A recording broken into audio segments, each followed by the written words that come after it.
Student আর কই? ক্লাসটা miss হইতো স্যার, অনেকে হয়তো বা একটু ইনঅ্যাক্টিভ হয়ে গেছে। আচ্ছা,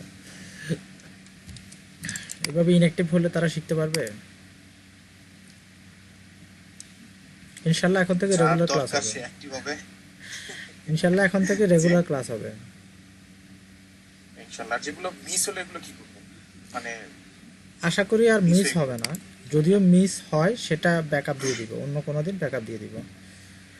আশা করতেছি আর মিস আচ্ছা হবে না। আচ্ছা, ঠিক আছে। না না না, মানে আপনি যেটা বলতে যে আপনার যে প্ল্যান ওই অনুযায়ী, মানে আপনাকে তো একটা নিশ্চিত কোনো একটা ইয়া দেওয়া হয়েছে, কি বলে, কবে কোন কোন ক্লাসটা দিবেন এটা দেওয়া হয়েছে। এখন কি আমরা কি আগে থেকে কন্টিনিউ করবো নাকি আজকে যেটা সেইটা কন্টিনিউ? আগে থেকে না, আমাদের আজকে হচ্ছে দ্বিতীয় ক্লাস। আজকে হচ্ছে আমাদের দ্বিতীয় ক্লাস, মানে আমরা দ্বিতীয় ক্লাসটা মিস করছিলাম, এজন্য আজকে হচ্ছে দ্বিতীয় ক্লাসের মেকআপ ক্লাস। তো আজকে দ্বিতীয় ক্লাসের টপিক যেটা ছিল সেটাই শেখাবো, সেটাই দেখাবো আপনাদেরকে। আর এমনিতে সচরাচর স্যার ফার্স্ট ক্লাসের ভিডিওটা তো এখন পাইনি। ফার্স্ট ক্লাসের ভিডিওটা পান নাই? আমরা তো প্রথমে HTML এর ফরম্যাটটা সম্পর্কে জানছি এবং দেখছি, সবাই আশা করি HTML এর ফরম্যাটটা জানে। তো কে কোন ট্যাক্স এডিটর ব্যবহার করেন একটু বলেন তো? কেউ কি সাবলাইম ট্যাক্স ইউজ করেন, বা বিএস কোড কি কেউ ইউজ জি করেন? আমি করি সাবলেম টেক্সট। আচ্ছা, কেউ কি বিএস কোড ইউজ করেন? হ্যাঁ আমি আমি করি বিএস। আমি গ্রেট, বিএস। গ্রেট, অনেকেই দেখি বিএস কোড ব্যবহার করেন। আমিও। আচ্ছা, যারা ব্র্যাকেট ইউজ করেন, আপনারা কি আপনাদের ইউনিভার্সিটি থেকে ব্র্যাকেট ইউজ করার জন্য কেউ সাজেস্ট করছিল, বা ইউনিভার্সিটিতে ব্র্যাকেট ইউজ করতো? না না, ইউনিভার্সিটি থেকে এখনো কিছু সাজেস্ট করে। যাই হোক, আপনাদের যেই ট্যাক্স এডিটরটা খুব বেশি ভালো লাগে। সিসিপিপি এগুলো বসে আচ্ছা, আপনাদের একটা ভুল ধারণা অনেকেরই থাকে, যার মাইক থেকে সাউন্ড আসতেছে উনি মাইকটা একটু অফ করেন। বুঝছি বরকত। আচ্ছা, যাই হোক, আমরা অনেকেরই একটা ভুল ধারণা থাকে। সেই ভুল ধারণাটা হচ্ছে, এই HTML CSS লেখার জন্য অনেকে কিন্তু অ্যাটম ব্যবহার করে থাকে, অনেকেই আমি দেখছি। আবার অনেকেই কি করে, একটা আইডি, যে কোনো একটা আইডি ব্যবহার করে থাকে। তো আমি সাজেস্ট করবো, আসলে কোনো HTML CSS কোনো প্রোগ্রামিং ল্যাঙ্গুয়েজ নয়, এটার জন্য কোনো আইডি প্রয়োজন নাই। এটা শুধুমাত্র একটা মার্ক আপ ল্যাঙ্গুয়েজ, জাস্ট এটা মার্ক করে। এটার জন্য কোনো আইডি আপনার প্রয়োজন হবে না। শুধুমাত্র এটা মার্ক আপ করার জন্য আপনি সামান্য কিছু, এটা ট্যাক্স, HTML এবং CSS হচ্ছে সামান্য কিছু ট্যাক্স। এটা কোনো প্রোগ্রামিং ল্যাঙ্গুয়েজ নয়, এটার জন্য কোনো আইডি প্রয়োজন নাই। ছোটোখাটো একটা ট্যাক্স এডিটর নিতে পারলেই হবে। অনেক সময় দেখা যায় যে বিএস কোড কিন্তু ভালো একটা আইডি, বিএস কোড ট্যাক্স এডিটরও বটে, অনেক ভালো একটা ইন্টেলিজেন্স ট্যাক্স এডিটর। তো HTML এর জন্য এত বড় ট্যাক্স এডিটরও প্রয়োজন হয় না।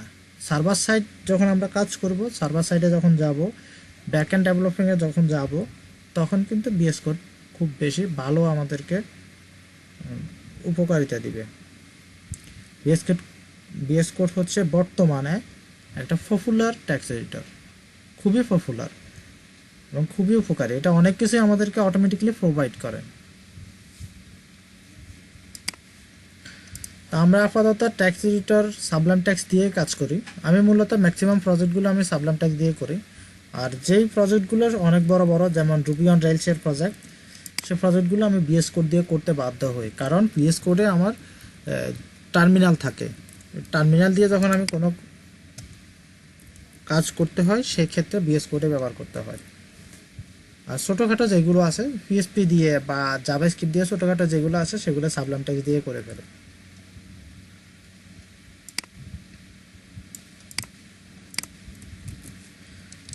আমরা এখন দেখাবো একটা ট্যাবল সম্পর্কে, কিভাবে একটা ট্যাবল ডিজাইন করা যায়, ট্যাবলের বিভিন্ন অংশগুলো আমরা দেখাবো। যেমন আমি একটা ওয়ার্ড ফাইল খুলি,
আমাদের ওয়ার্ড ফাইলের ভিতরে আমরা একটা ট্যাবল নিব।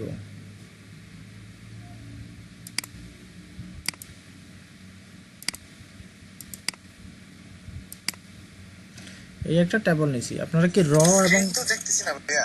স্ক্রিন কি দেখা যাচ্ছে না? আমার এখানে আমি তো থাকতো তো, দেখতেছি। আমি দেখতেছি তো। আমার মেবি নেট প্রবলেম, আমার মেবি নেট প্রবলেম। আপনি লেআউটটা একটু চেঞ্জ করে নেন। আমরা দেখতেছি। লেআউটটা একটু চেঞ্জ করে নেন। কারো স্ক্রিন যদি দেখা না যায় তাহলে লেআউটটা একটু চেঞ্জ করে নেন। আমি স্টপ করে আবার স্ক্রিন অন করতেছি।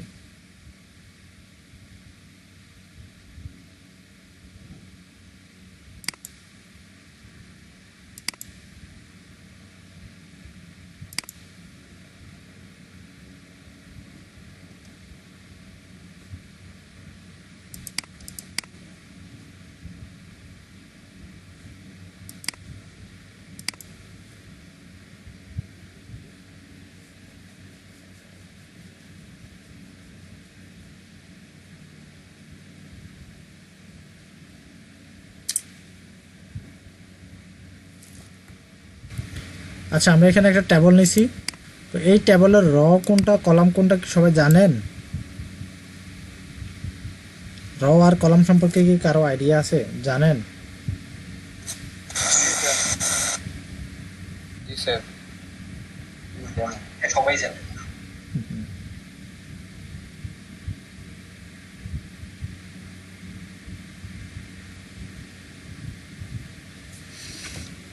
আচ্ছা, সবার যেহেতু জানা আছে সেহেতু আমরা দেখেন, আমরা যখন HTML এর ট্যাবল তৈরি করতে যাব তখন আমরা প্রথমে একটা র ডিফাইন করে দিব। সর্বপ্রথম আমাদেরকে একটা র ডিফাইন করতে হবে। তারপরে এই রটাকে ডিভাইডেড করতে হবে। একটা একটা করে আমরা কলাম নিব, একটা করে কলাম নিব। প্রথমে আমরা একটা র নিয়ে নিব।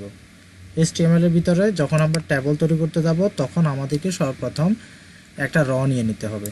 তারপরে এই রর ভিতরে একটা একটা করে কলাম আমাদেরকে নিয়ে নিতে হবে। তো আমরা এই ট্যাবলটা একটু তৈরি করি HTML এ। একটা সিম্পল ট্যাবল তৈরি করব। ট্যাবল তৈরি করার জন্য সর্বপ্রথম HTML এ ট্যাগ হচ্ছে ট্যাবল। ট্যাবল ট্যাগ আমাদেরকে লিখতে হবে, সর্বপ্রথম ট্যাগ। এরপরে টিআর দিয়ে আমরা একটা র নিয়ে নিয়েছি।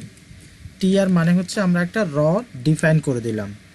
এই র এর ভিতরে আমার কয়টা কলাম থাকবে সেটা আমরা টিডি দিয়ে লিখে দিব। টিডি দিয়ে আমরা লিখে দিব যে এই র এর ভিতরে কয়টা কলাম থাকবে। এখন আমি যদি টিডি একটা দিই তাহলে কিন্তু আমার কলাম হবে একটা। আর আমি যদি এইভাবে আস্তে আস্তে বাড়াই দিই তাহলে আমার কলামও আস্তে আস্তে বাড়তে থাকবে।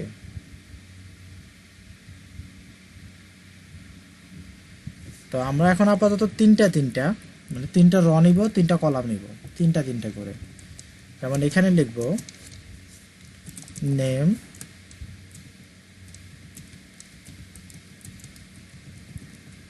এটা নিব রোল,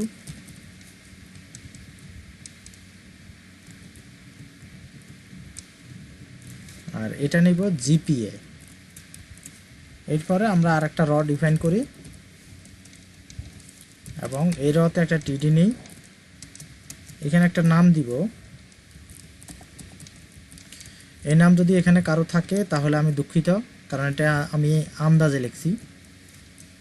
101010। আচ্ছা, প্রথমটা 1 পড়া নাই। এটা লিখবো এ পজিটিভ, এ প্লাস। পজিটিভ বলে না, এটাকে এ প্লাস বলে। আরেকটা ট্যাবল আমরা নিই, টিডি নিলাম। এখানে যে কোনো একটা নাম দিই এবং এখানে একটা রোল নাম্বার দিই।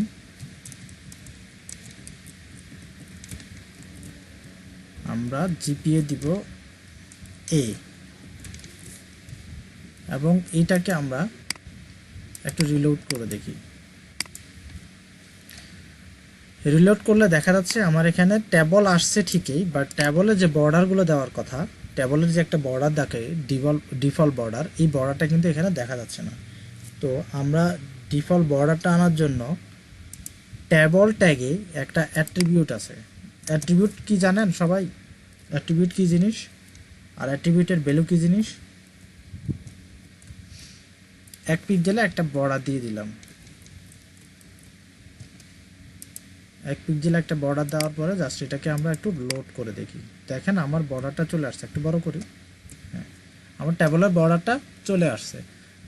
তার মানে আমরা ট্যাবল ট্যাগ সুন্দরভাবে যদি লিখি, বর্ডার যদি আমরা ডিফাইন না করি, এই অ্যাট্রিবিউট বর্ডার অ্যাট্রিবিউটটা যদি আমরা না দিই, তাহলে কিন্তু আমাদের ট্যাবল ঠিকভাবে আসবে, বাট বর্ডারটা আসবে না। বর্ডারটা আসার জন্য আমাদেরকে বর্ডার অ্যাট্রিবিউট অবশ্যই দিতে হবে।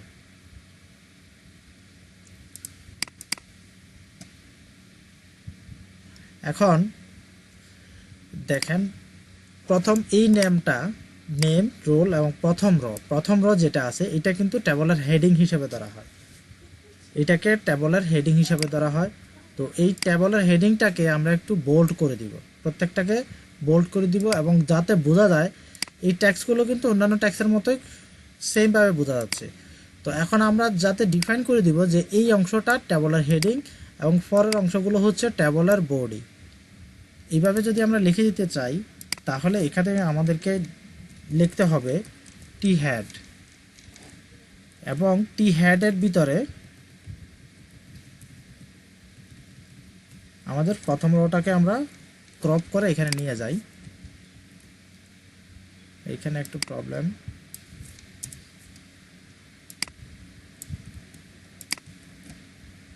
এইখানে টিডি থেকে না, টিডি না লিখে আমরা এখানে লিখব টিএইচ, এই অংশটাকে লিখব টিএইচ।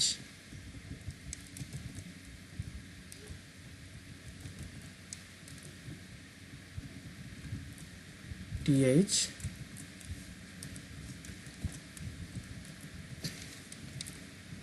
আর পরের অংশটাকে আমরা টি বডি হিসাবে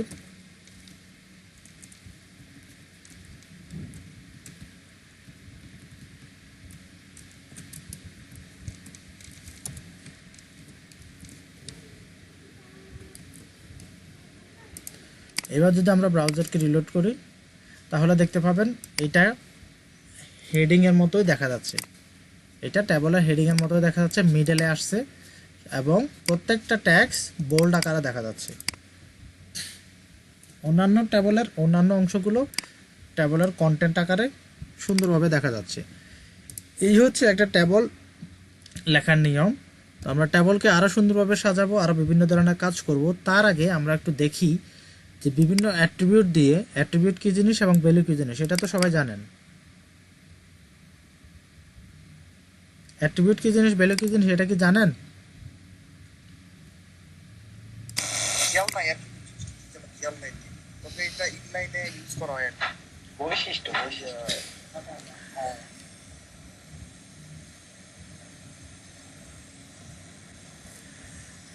অ্যাট্রিবিউটটা হচ্ছে প্রত্যেকটা ট্যাগের ভিতরে শুরুর ট্যাগে যে অংশটা আমরা লিখব, শুরুর ট্যাগে যেটা লিখব সেটাকে অ্যাট্রিবিউট বলে, এবং ইকুয়াল টু পরে কোটেশনের ভিতরে যে অংশটা থাকে সেটাকে বলা হয় অ্যাট্রিবিউটের ভ্যালু। কোটেশনের ভিতরে যেটা থাকে এইটাকে বলা হয় অ্যাট্রিবিউটের ভ্যালু। শুরুর ট্যাগে আমরা যদি কোনো কিছু লিখে থাকি, এটা হবে অ্যাট্রিবিউট, যে কোনো কিছু যা লিখবো এটা অ্যাট্রিবিউট। আমরা যদি এখানে ডিজাবল লিখি, এটা হচ্ছে অ্যাট্রিবিউট। কিন্তু অ্যাট্রিবিউটের পরে ইকুয়াল টু দেওয়ার পরে যদি কোনো কোটেশনের ভিতরে কোনো লেখা থাকে, সেটাকে বলা হয় অ্যাট্রিবিউট ভ্যালু। কোটেশনের ভিতরে লেখাটাকে অ্যাট্রিবিউট ভ্যালু বলা হয়ে থাকে।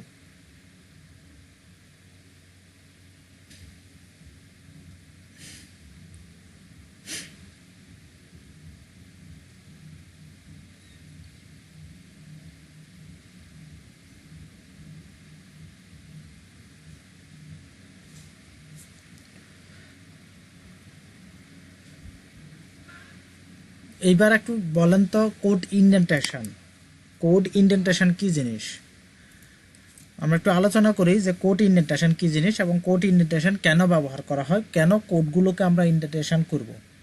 কোড ইনডেন্টেশন হচ্ছে কোডের প্রত্যেকটা ট্যাগের ভিতরে, যখন আমরা নেস্টেড ট্যাগ লিখব, প্রত্যেকটা ট্যাগের ভিতরে নেস্টেড ট্যাগ লেখার সময় ডান পাশে একটু সরে আসা একটা স্পেস অথবা চারটা স্পেস অথবা একটা ট্যাব, এখানে আমার এই কোড এডিটরে আমি সেট করে রাখছি একটা ট্যাব ইকুয়াল টু, মানে একটা ট্যাব হচ্ছে 5টা স্পেসের সমান। তো ম্যাক্সিমাম কোড এডিটরে কিন্তু একটা ট্যাব সমান 4টা স্পেস থাকে, 4টা স্পেসের সমান থাকে ম্যাক্সিমাম কোড এডিটরে ডিফল্টভাবে থাকে। তো আপনি চাইলে সেখানে আপনার একটা ট্যাব সমান আপনি 5টা ট্যাব স্পেসও করতে পারেন, আবার 2টা স্পেসও করে দিতে পারবেন। তো এখানে আমি কোড ইন্ডেন্টেশন বলতে এটাই বুঝাচ্ছি যে নেস্টেড ট্যাগ যখন আমরা লিখব, নেস্টেড ট্যাগ মানে একটা ট্যাগের ভিতরে আরেকটা ট্যাগ যখন আমরা লিখব, সেই আরেকটা ট্যাগকে আমরা সুন্দরভাবে সাজানোর জন্য একটু ডান পাশে সরাই দিব। একটু ডান পাশে সরাই দিয়ে আমরা বুঝে নেব যে এই ট্যাগটা মানে টাইটেল ট্যাগটা হেড ট্যাগের ভিতরে আছে, আবার টেবল ট্যাগটা বডি ট্যাগের ভিতরে আছে। এটা বুঝবো কিভাবে? বডি ট্যাগের যে দাগ আছে, যে রে আছে, এই রের ভিতরে কিন্তু টেবল ট্যাগটা নেই, টেবল ট্যাগটা বডি ট্যাগ থেকে একটু সরে আছে। এখন আমাদের বডি ট্যাগটা শেষ হওয়ার পরে যদি ডান পাশে আরেকটা ট্যাগ শুরু করি, তাহলে কিন্তু এটা বলা যাবে না যে এটা ইন্ডেন্টেশন বা এই অংশটা বডি ট্যাগের ভিতরে, তখন কিন্তু বলা যাবে না। বডি ট্যাগের ভিতরে মানে নেস্টেড ট্যাগ বলা হবে কখন? যখন একটা ট্যাগ শুরুর শেষ একটা ট্যাগের ভিতরে অন্য একটা ট্যাগ লেখা হয়ে থাকে, এবং এই ট্যাগটা অবশ্যই আপনাকে 4টা স্পেস বা 5টা স্পেস অথবা একটা ট্যাব দিয়ে আপনাকে ডান পাশে সরাই দিতে হবে। সরাই দেওয়াটাকে, এই সুন্দরভাবে সাজানোটাকেই বলা হয় কোড ইন্ডেন্টেশন। কেন আমরা কোড ইন্ডেন্টেশন করব? আমরা পাশাপাশি কোড লিখলেও সুন্দরভাবে এই কোডটা ব্রাউজারে প্রদর্শন করবে, কিন্তু আমরা কোড ইন্ডেন্টেশন করব এই কারণেই, কারণ আমার কোডটা যদি পরবর্তীতে কোনো প্রোগ্রামার দেখে বা অন্য কেউ যদি ডেভেলপার দেখে বা অন্য কেউ যদি কাজ করতে যায়, সেই ক্ষেত্রে যাতে সে সহজে বুঝতে পারে,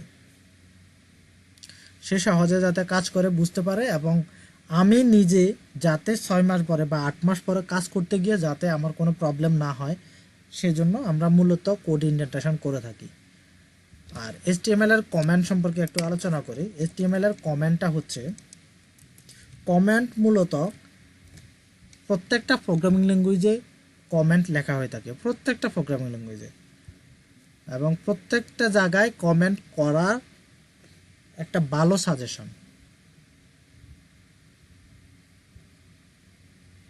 একটা ভালো প্র্যাকটিস হচ্ছে প্রত্যেকটা জায়গায় আপনি কমেন্ট করবেন। কমেন্ট করাটা একটা ভালো প্র্যাকটিস। তো কমেন্ট করতে হলে HTML এ কমেন্ট করার সিস্টেম হচ্ছে,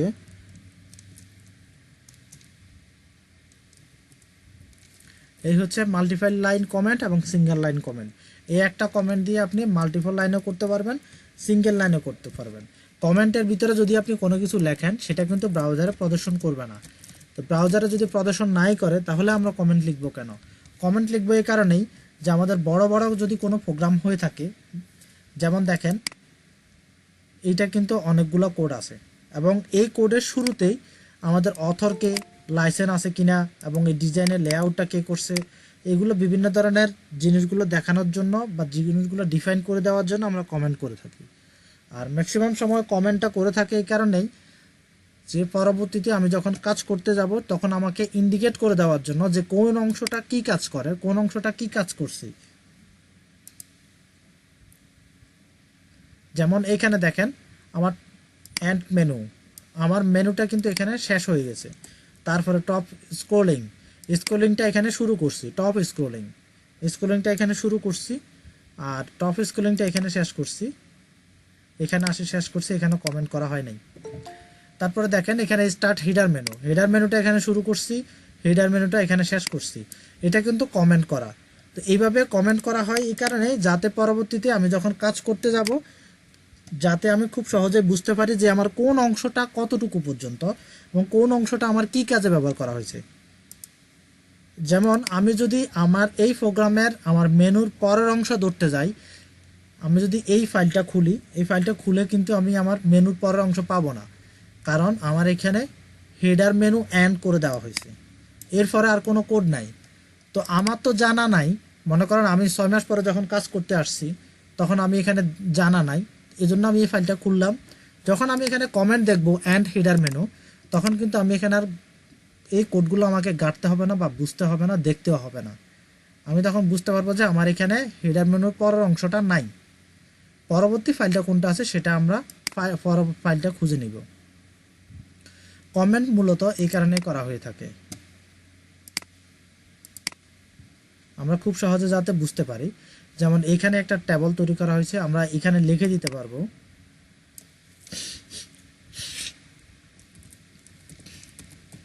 স্টুডেন্টস রেজাল্ট টেবল।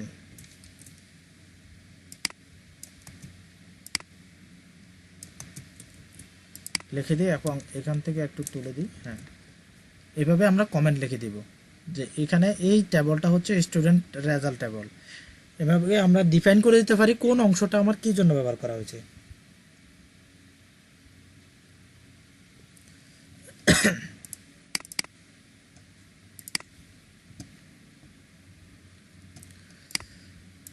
তারপরে আমরা টেবল সম্পর্কে আর একটু বিস্তারিত আলোচনা করি।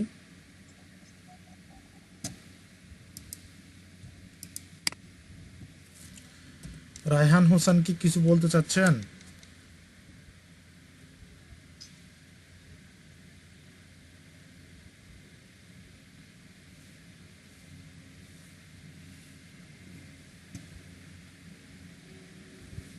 রায়হান হোসেন কিছু বলতে চাচ্ছেন?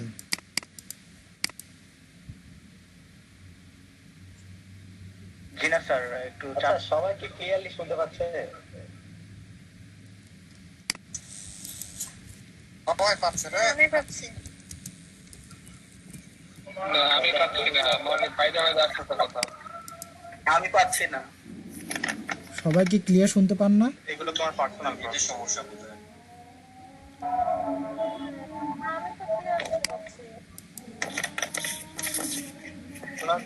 আমরা বলি নেট প্রবলেম, নেট প্রবলেম। আমাদের সমস্যা হচ্ছে তাতে নেট প্রবলেম।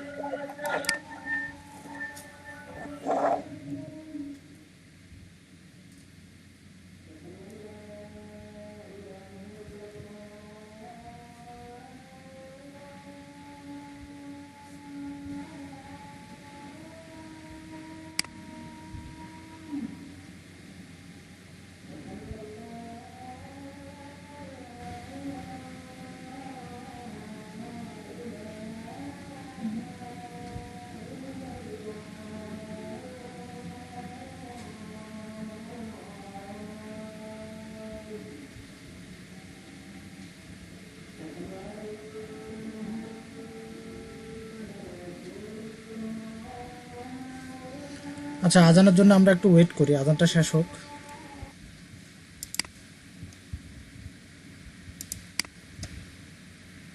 প্রথমে আমরা টিএইচ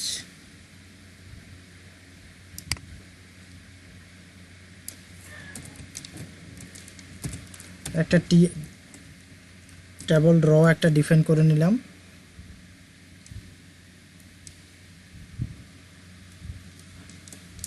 এখন এখানে আমরা তিনটা অংশ লিখব। একটা অংশ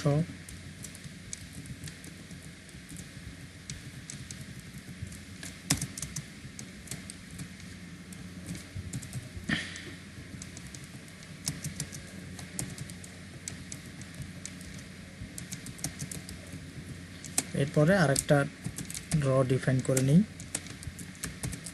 এবং এখানেও আমরা তিনটা অংশ লিখি।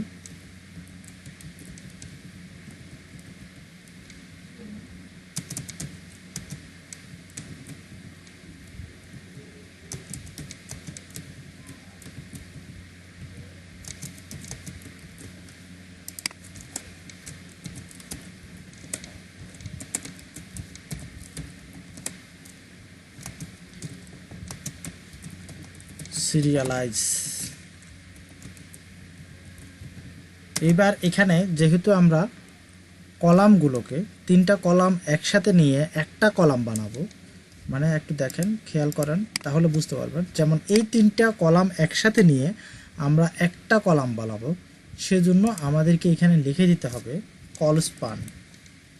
মনে রাখবেন, আমরা যখন কলামদেরকে নিয়ে একসাথে করব তখন আমাদেরকে লিখে দিতে হবে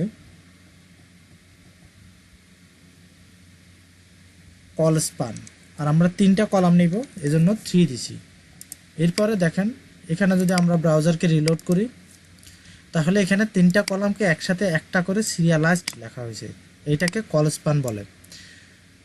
তারপরে 3টা কলাম 1 2 3 করে দেওয়া হয়েছে, আবার পরের কলামটা 4 5 করে দেওয়া হয়েছে। এখন আমরা চাচ্ছি প্রথমে সিরিয়ালাইজ ঠিক আছে, এরপরে পাশাপাশি যে কলামগুলো আছে এই একটা কলাম এই একটা কলাম পুরো সবগুলোকে মিলে একটা করব, তারপরে এই দুটোটা বরাবর ঠিক থাকবে, যেমন 2 3 5 6 ঠিক থাকবে। এইটা করার জন্য কি করতে হবে, এইটা করার জন্য আমাকে প্রথমে লিখে দিতে হবে র স্পান, এবং র স্পান লিখে এই অংশটাতে 2 লিখব, কারণ আমার এখানে টেবলের আর র কয়টা আছে, 2টা, এই একটা এই একটা, 2টা র আছে। উপরে অলরেডি একটা র ডিফাইন করে দেওয়া হয়ে গেছে, আর এরপরে আছে একটা র, এই 2টা রকে আমরা একসাথে করব। তো একসাথে করার জন্য আমরা এখানে লিখে দিব র স্পান 2, এবং পরের লাইনের পরের র যে কলামটা দিছি সেটা আর প্রয়োজন হবে না, কেটে দিয়ে আমরা যদি এখন ব্রাউজার রিলোড করি তাহলে দেখতে পাবেন এটা র কিন্তু একটা হয়ে গেছে, 2টা র একটা হয়ে গেছে। এরপরে বাকিগুলো সবগুলো ঠিক আছে। তো আপনারা এই অংশটুকু বুঝছেন কিনা বলেন তো, 3টা কলাম একসাথে করব এবং 2টা র একসাথে করা সিস্টেমটা, এই অংশটা কি কে বুঝছেন?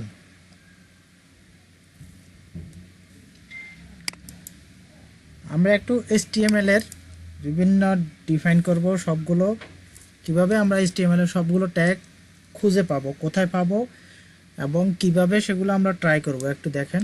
আপনারা অনেকেই কিন্তু W3 স্কুল থেকে দেখতে পারবেন। এছাড়াও HTML এর অফিসিয়াল ওয়েবসাইট হচ্ছে html.com, এইটা হচ্ছে HTML এর অফিসিয়াল ওয়েবসাইট।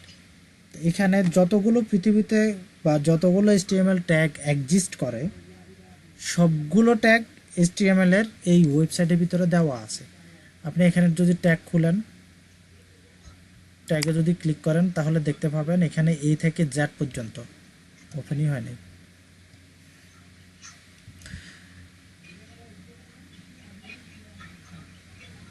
দেখেন এখান থেকে A থেকে X পর্যন্ত সবগুলো ট্যাগ এখানে দেওয়া আছে। আর এছাড়াও আপনি শুধুমাত্র ট্যাগে ক্লিক করলে, শুধুমাত্র যদি ট্যাগে ক্লিক করেন তাহলে এখানে সবগুলো ট্যাগ HTML এর যতগুলো ট্যাগ এক্সিস্ট করে সবগুলো ট্যাগ দেওয়া আছে। সেই সাথে এই ট্যাগগুলো কোনটা কি কাজে লাগা হয়, কোনটা কি কাজে ব্যবহৃত হয় সেই অ্যাপ্লিকেশন সহ ডেসক্রিপশন সহ এখানে দেওয়া আছে। আপনারা এইগুলো চাইলে নিজেরা ট্রাই করতে পারেন, নিজেরা এক পলক দেখতে পারেন। দেখে দেখে যদি নিজেরা ট্রাই করেন তাহলে আপনাদের জন্য সবচেয়ে ভালো শিক্ষাটা হবে। নিজে ট্রাই করে নিজে শেখাটা হচ্ছে সবচেয়ে ভালো শিক্ষা। যেমন নো বিয়ার, এই অংশটা আমি কখনো ব্যবহার করি নাই, এই ট্যাগটা কখনো ব্যবহার করি নাই, শুধুমাত্র এখান থেকে প্র্যাকটিসের জন্য এই অংশটা পরে এই নো বিয়ারটা আমি ব্যবহার করছিলাম। এমনিতে বর্তমানে কোনো প্রজেক্টে বা কোনো ডিজাইনে কিন্তু এটা ব্যবহার করার প্রয়োজন হয় নাই। তারপরে প্লেন টেক্সট ব্যবহার করছি, ফ্রিটা ব্যবহার করছি, অ্যাজ ব্যবহার করছি, স্ক্রিপ্টটা অবশ্যই এখন সবসময় ব্যবহার করি, স্ক্রিপ্ট স্পান সবসময় ব্যবহার করতে হয়, সাব, আচ্ছা সাবটা কেন ব্যবহার করা হয় সেটা আমি দেখাবো। এখান থেকে সবগুলো ট্যাগ আপনাদেরকে দেখানো আমার পক্ষে পসিবল না, তারপর আপনাদেরকে ছোটোখাটো যে পপুলার যে ট্যাগগুলো যেগুলো আমরা খুব বেশি ব্যবহার করে থাকি সেই ট্যাগগুলো দেখানোর জন্য চেষ্টা করব। যেমন এই রুবি ট্যাগটা দেখানোর প্রয়োজন নাই, কারণ রুবি ট্যাগটা ম্যাক্সিমাম সময় ব্যবহার করা হয় এলিমেন্টগুলো ফেয়ার করার জন্য। অনেকে মনে করবেন রুবি ট্যাগটা, অনেকেই মনে করে রুবি ট্যাগটা রুবি প্রোগ্রামিং লেখার জন্য ব্যবহার করা হয়ে থাকে, আসলে সেটা না। রুবি ট্যাগটা ক্যারেক্টারের যে ফেয়ার আছে ফেয়ার করার জন্য মূলত এটা লেখা হয়ে থাকে।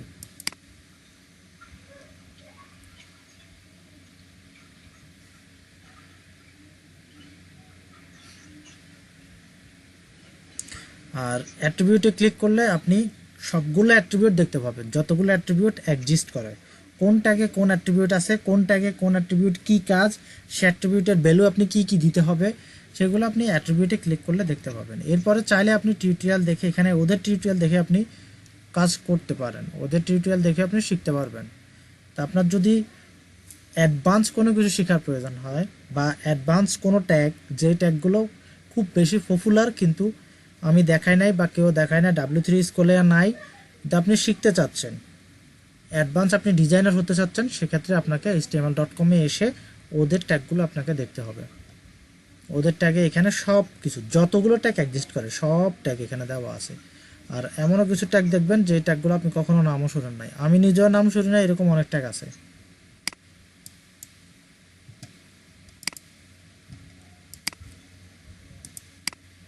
আমরা ট্যাবলের আর দুইটা অ্যাট্রিবিউট দেখব।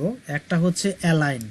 অ্যালাইন মানে আমরা এখানে দিছি সিরিয়ালাইজ লিখছি, তো আমাদের সিরিয়ালাইজটা দেওয়া হয়েছে বাম পাশ থেকে, এটা দেওয়া হয়েছে বাম পাশ থেকে। তো আমরা চাইতেছি এটা যদি মিডলে আনি, আচ্ছা লেখাগুলো যদি আর একটু বড় করি তাহলে আরো সুবিধা হয় দেখতে,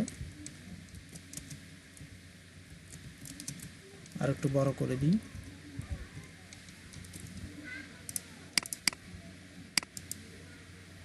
এবার দেখেন এগুলো সবগুলো ট্যাক্স কিন্তু বাম পাশ থেকে দেওয়া আছে। তা আমরা চাচ্ছি যে আমাদের বাম পাশ থেকে থাকবে না, আমাদের এগুলো মিডলে থাকবে। যদি মিডলে থাকতে হয় অথবা যদি ডান পাশে নিতে হয় তাহলে আমরা এটাকে লিখবো অ্যালাইন। আমরা এইটাকে নিয়ে যাই, এইখানে যদি আমরা অ্যালাইন লিখি, অ্যালাইন, এখানে যদি সেন্টার লিখি, সেভ করি এবং যদি এটা রিলোড করি, তাহলে দেখেন এই 2 নাম্বার এটা কিন্তু সেন্টারে চলে আসছে। তো চাইলে পরের অংশটাকে আমরা রাইটে নিয়ে যাব, অ্যালাইন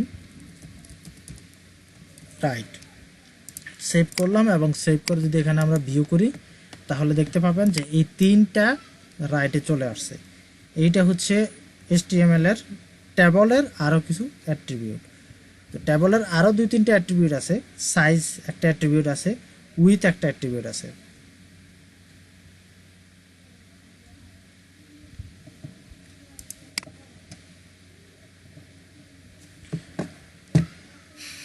ট্যাবলের ভিতরে আমরা ডিফাইন করে দিতে পারি যে আমাদের এই পুরো ট্যাবলটা কতটুকু উইথ থাকবে, এটা আমরা এখানে ডিফাইন করে দিতে পারি। যেমন মনে করেন আমরা এখানে 250 পিক্সেল দিলাম, তো 250 পিক্সেল দিলে 250 পিক্সেলের বাইরে আমাদের কোনো এই ট্যাবলের বাকি অংশটুকু যাবে না, এই যে 250 পিক্সেলের বাইরে যাবে না।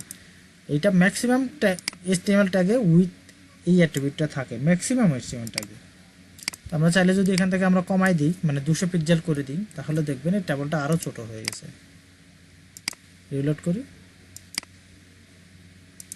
আচ্ছা এটা বোঝা যাচ্ছে না যে কত ছোট হয়েছে, 100 দিই তাহলে বুঝতে পারবেন যে এটা আরো কত ছোট হয়েছে। আমি কি সেভ করি নাই?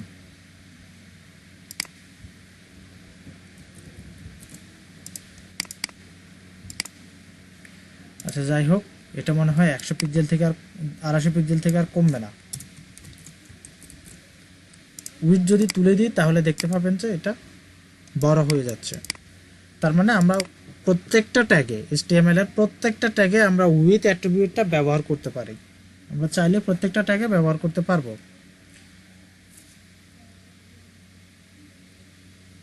এই হচ্ছে HTML এর টেবল, এই হচ্ছে টেবলের খুঁটিনাটি। কলাম লেখার জন্য আপনাকে অবশ্যই কলস্পান লিখতে হবে, আর যদি আপনাকে একত্রিত করতে হয় সেই ক্ষেত্রে আপনাকে লিখতে হবে রস্পান। অ্যালাইন অ্যাট্রিবিউটটা তখনই ব্যবহার করবেন যখন আপনার ট্যাক্সগুলোকে, আপনার কোডের ট্যাক্সগুলোকে আপনি যে কোনো এক পাশে সরাই দিতে হচ্ছেন, তখনই আপনাকে অ্যালাইন লিখতে হবে। আর চাইলে আপনি উইথ দিতে পারেন। আর বর্ডার অ্যাট্রিবিউটটা আপনাকে অবশ্যই ব্যবহার করতে হবে, অবশ্যই আপনাকে বর্ডার অ্যাট্রিবিউটটা ব্যবহার করতেই হবে। এই হচ্ছে টেবলের খুঁটিনাটি। তো এখন আমরা দেখব যে বিভিন্ন ধরনের ইনপুট ফর্ম, ইনপুট।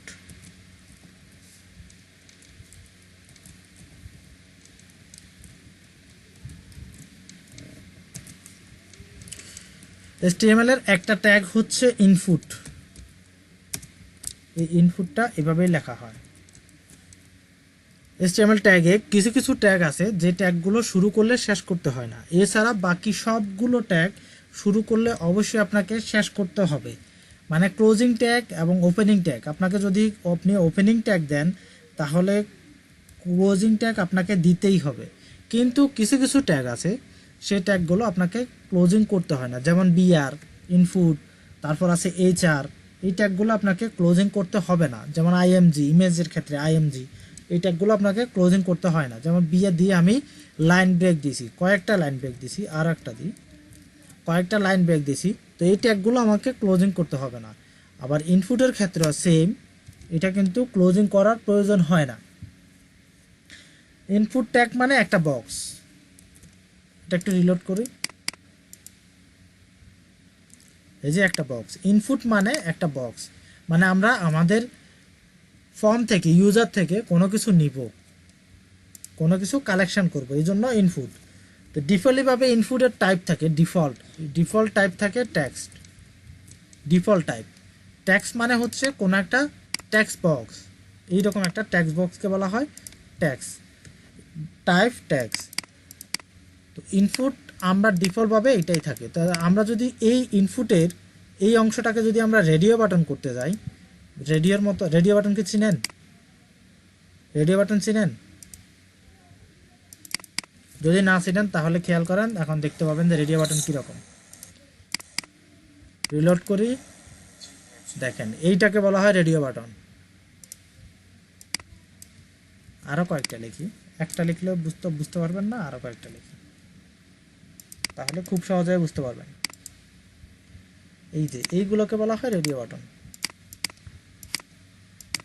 এগুলোকে বলা হচ্ছে রেডিও বাটন। এখন কথা হচ্ছে যে আমার সবগুলো রেডিও বাটন কিন্তু মার্ক হয়ে যাচ্ছে, আমার দরকার যে কোনো একটা রেডিও বাটন মার্ক করার। যখন আমরা এমসিকিউতে যাই বা কোনো কোয়েশ্চেন অনলাইনে কোনো এমসিকিউ নেওয়া হয়, তখন কিন্তু 4টা থাকে, ওই 4টা থেকে যে কোনো একটা আপনাকে সিলেক্ট করতে হবে। একটা সিলেক্ট করলে অন্যটা উঠে যায়, আবার এটা যদি সিলেক্ট করে অন্যটা উঠে যায়। এখানে তো সবগুলো একই হয়ে যাচ্ছে, সেক্ষেত্রে আমরা কি করব? আমরা যে কোনো একটা চাচ্ছি, সেক্ষেত্রে কি করব? সেক্ষেত্রে সবগুলা নেম অ্যাট্রিবিউট, সবগুলার নেম অ্যাট্রিবিউট আমরা একই করে দিব।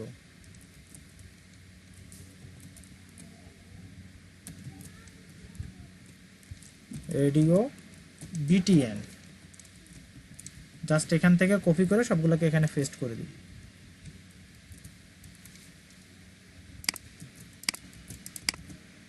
সেভ করে এখন যদি রিলোড করি, এইবার দেখেন যে কোনো একটা সিলেক্ট হচ্ছে, যে কোনো একটা সিলেক্ট হচ্ছে, সবগুলো কিন্তু আর সিলেক্ট হচ্ছে না। সবগুলা নেম দিতে হবে সেম, একই নেম দিতে হবে। আর আপনি চাইলে এখানে ভ্যালু দিতে পারেন, এখানে আপনি যে ভ্যালুটা লিখে দিবেন সেটা কিন্তু এখানে দেখা যাবে। Value number 1 NUMBER number.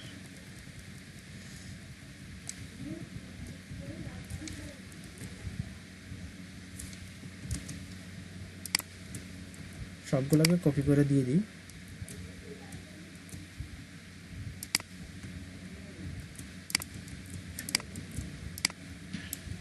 এটা দিব 2, এটা দিব 3, এটা দিব 4, এটা দিব 5।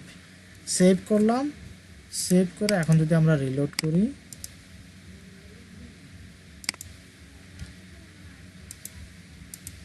আমাদের ভ্যালুগুলো দেখা যাচ্ছে না, কিন্তু আমাদের ভ্যালুগুলো যখন আমরা সিলেক্ট করব, আমাদের সিলেক্ট ভ্যালুগুলো সিলেক্ট হয়ে যাবে, ভ্যালু সিলেক্ট হয়ে যাবে। এইভাবে আমরা রেডিও বাটনে তৈরি করি এবং রেডিও বাটনে ভ্যালু আমরা ডিফাইন করে দিই এইভাবেই। তো চাইলে এরপর আপনারা কোনো কিছু লিখতে পারেন, যেমন এটাকে লিখতে পারেন যে নাম্বার 1 ইনপুট ট্যাগের পরে, এবং এই অংশটাতে আপনি একটা ব্রেক দিতে পারেন, মানে এখানে দেখা যাচ্ছে নাম্বার 1। আর এখানে যদি আপনারা একটা ব্রেক দেন BR, আবার এখানে যদি লেখেন যে নাম্বার 2, এখানে একটা ব্রেক দেন, এভাবে যদি সবগুলাতে ডিফাইন করে দেন, নাম্বার 2, নাম্বার 3, 4, 5, এখন কিন্তু এটা MCQ আকারে দেখা যায়। এই যে দেখেন এখন কিন্তু সঠিকভাবে MCQ আকারে দেখা যাচ্ছে। আমি চাইলে এখান থেকে যে কোনো একটা সিলেক্ট করে এটা ফর্মের মতো সাবমিট দিতে পারবো। এই হচ্ছে ইনপুটের কাজ। তো আমরা চাইতেছি না এটা আপাতত এখানে থাকুক, এটা এইভাবেই থাকুক।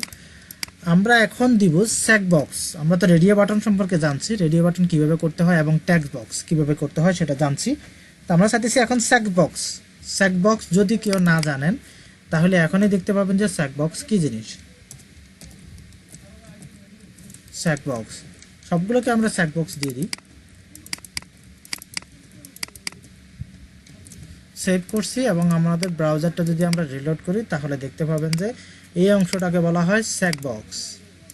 স্যাক বক্স এবং রেডিও বাটনের একটা পার্থক্য হচ্ছে স্যাক বক্স আমরা আমাদের যতগুলো লাইন থাকে, নেম অ্যাট্রিবিউটে যতগুলো থাকে সবগুলোতে আমরা স্যাক বক্সে সিলেক্ট করতে পারবো, বাট রেডিও বাটনে আমরা নেম অ্যাট্রিবিউটের যে কোনো একটা সিলেক্ট করতে হবে। এই হচ্ছে স্যাক বক্স এবং রেডিও বাটনের পার্থক্য। রেডিও বাটন যদি দেওয়া হয় তাহলে আমাদের নেম অ্যাট্রিবিউট যদি 10টাও থাকে, যা থাকে নেম অ্যাট্রিবিউট যতগুলো থাকে সবগুলোর যে কোনো একটা ব্যবহার করতে পারবো। আর স্যাক বক্স চাইলে আমরা 2টা 3টা সবগুলোই আবার সিলেক্ট করে দিতে পারি। স্যাক বক্স চাইলে সবগুলো আমরা সিলেক্ট করে দিতে পারবো, কিন্তু রেডিও বাটন সবগুলো সিলেক্ট করা যাবে না। রেডিও বাটনের যে কোনো একটা আপনাকে সিলেক্ট করতে হবে। এই হচ্ছে রেডিও বাটন এবং স্যাক বক্সের পার্থক্য। আপাতত ইনপুট এই পর্যন্তই, আরও কিছু ইনপুট আছে। লগ ইন করার জন্য আমাদের যে ফর্মটা থাকে, ফেসবুকে লগ ইন করি বা জিমেল লগ ইন করি বা যে কোনো জায়গায় লগ ইন করার জন্য যে আমাদের ছোটোখাটো একটা ফর্ম থাকে, ফর্মে থাকে একটা ইউজার নেম, প্রথমে থাকে একটা ইউজার নেম, তারপরে দেওয়া থাকে পাসওয়ার্ড। ঠিক আছে, এরকম দুইটা থাকে, একটা হচ্ছে ইউজার নেম আর একটা হচ্ছে পাসওয়ার্ড। তারপরে একটা বাটন থাকে, এই বাটনটাতে সাবমিট লেখা থাকে অথবা লগ ইন লেখা থাকে, যে কোনোভাবে। তো এইরকম একটা ফর্ম আমরা এখন তৈরি করব। ফর্ম তৈরি করার জন্য লিখতে হবে FORM, ফর্ম ট্যাগটা লিখতে হবে। ফর্ম ট্যাগটা লেখার পরে এই ফর্ম ট্যাগের ভিতরে আমরা ইনপুট টাইপ নিব। ইনপুট টাইপ ট্যাক্স, প্রথমটা আমরা ট্যাক্স নিছি। তো ট্যাক্স নেওয়ার পরে আমরা এখানে লিখে দিব এটা হচ্ছে ইউজার নেম, এটা নেম হবে ইউজার নেম, সবগুলো ছোটাতে দিই। এরপরে এখানে লিখে দিই টাইপ ইউজার নেম, লিখে দিলাম। এখন আরেকটা ইনপুট টাইপ নিব, সেটাও আমরা ট্যাক্স দিই। এখানে লিখি আমরা পাসওয়ার্ড, পাসওয়ার্ড লিখলাম, ছোটাতে দিই। টাইপ পাসওয়ার্ড, এখানে একটা ব্রেক দিই, যদি ব্রেক না দিই তাহলে নিচের লাইনে যাবে না। এখানেও একটা ব্রেক দিই, যদি ব্রেক না দিই তাহলে নিচের লাইনে যাবে না। তো এখানে আমরা আরেকটা ইনপুট নিব, এখানে লিখব সাবমিট। সাবমিট লিখে এখানে কোনো নাম দেওয়ার প্রয়োজন নেই, এতটুকুই। এবার আমরা একটু রিলোড করে দেখি।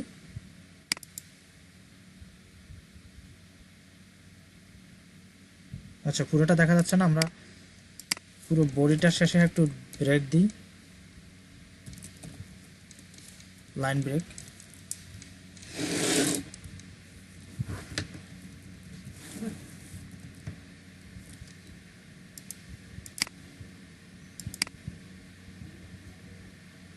হ্যাঁ, এগুলো কিন্তু এখন পাশাপাশি দেখা যাচ্ছে। তাহলে এইখানে যদি আমরা কয়েকটা লাইন ব্রেক দিই তাহলে উপরগুলো উপরে উঠে যাক এবং পরের অংশটুকু আমরা আমাদের কাঙ্ক্ষিত অংশটুকু দেখতে পাবো। এই যে এখানে লেখা আছে টাইপ ইউজার নেম, এখানে আমরা ইউজার নেম লিখবো। মনে করেন এখানে ইউজার নেম লিখলাম নাইম এবং পাসওয়ার্ড দিলাম মনে করেন 1 2 3 4 5। এখন কথা হচ্ছে আমাদের এখানে পাসওয়ার্ডটা দেখা যাচ্ছে, তো আমরা চাইতেছি যে আমাদের এই পাসওয়ার্ডটা যাতে দেখা না যায়। সেই ক্ষেত্রে যদি স্টার লেখা থাকে আমরা এখানে লিখবো পাসওয়ার্ড, টাইপ হবে পাসওয়ার্ড। এরপরে যদি আমরা রিলোড করি, এখানে আমাদের যে কোনো একটা লিখলাম এবং এখানে যদি আমরা 1 2 3 4, এখন কিন্তু দেখা যাচ্ছে না, ডট ডট হিসাবে দেখা যাচ্ছে। এখন আপনার পাসওয়ার্ডটা কিন্তু আপনি যা লিখতেছেন সেটা কিন্তু দেখা যাচ্ছে না, আপনার এটা ডট ডট হিসাবে দেখা যাচ্ছে। আর এখানে যেটা থাকে এটা সাবমিট বাটন, এখানে আমরা সাবমিট না দিয়ে এটাকে যদি লগ ইন লিখতে চাই তাহলে এখানে আমরা ভ্যালু দিব, ভ্যালু লেখা থাকবে লগ ইন। সেভ করলাম।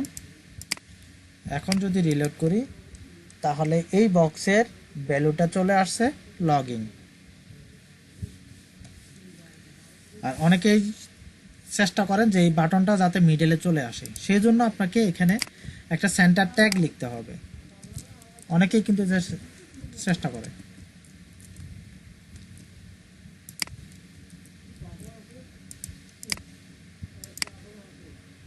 তো এটা তো পুরো ফর্মেরই, হ্যাঁ পুরো বডির সেন্টার ট্যাগ চলে আসছে। এতটুকু প্রয়োজন নয়, আমরা চাইলে এটাকে স্টাইল করে সেন্টারে নিয়ে আসতে পারতাম। আপাতত এতটুকুই দেখি, আপাতত বাম পাশে থাকুক, পরবর্তীতে আমরা দেখবো যে কিভাবে এটা মিডলে নিয়ে আসা যায়। তো কিছু কিছু ইনপুট বক্সে প্লেস হোল্ডার থাকে। প্লেস হোল্ডারটা কি জিনিস?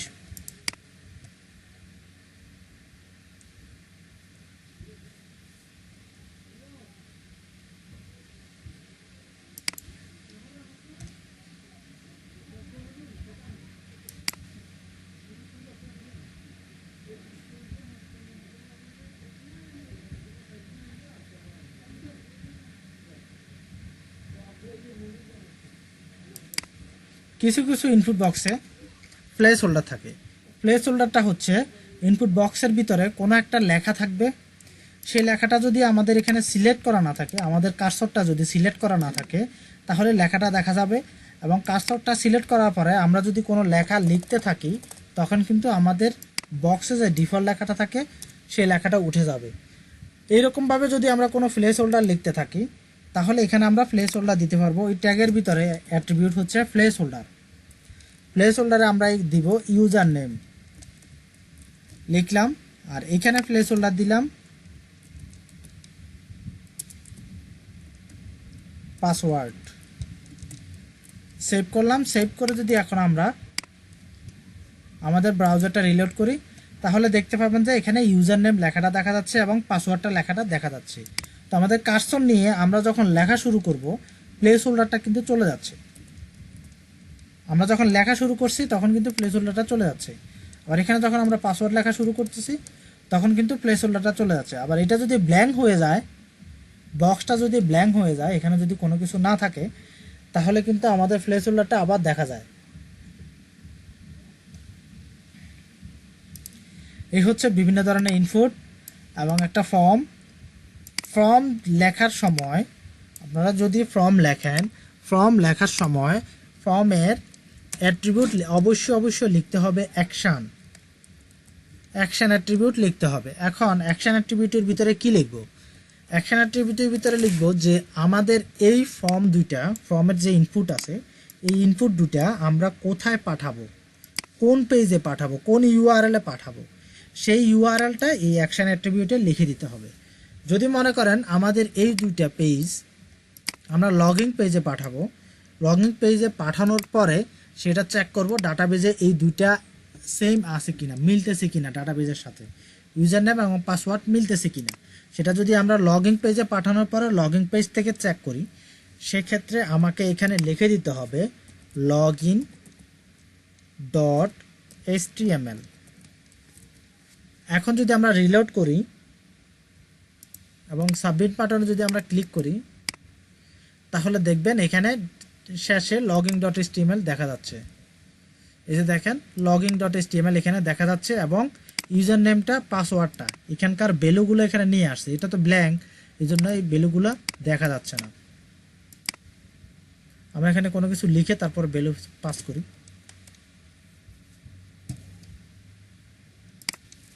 এখানে লিখি এবং এখানে পাসওয়ার্ড দিই, এখানে আমরা সাবমিট করি।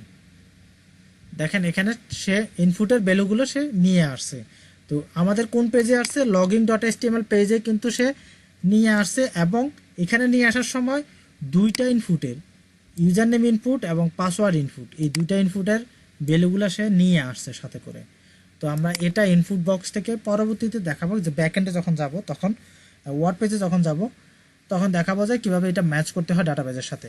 পরবর্তীতে এটা দেখাবো।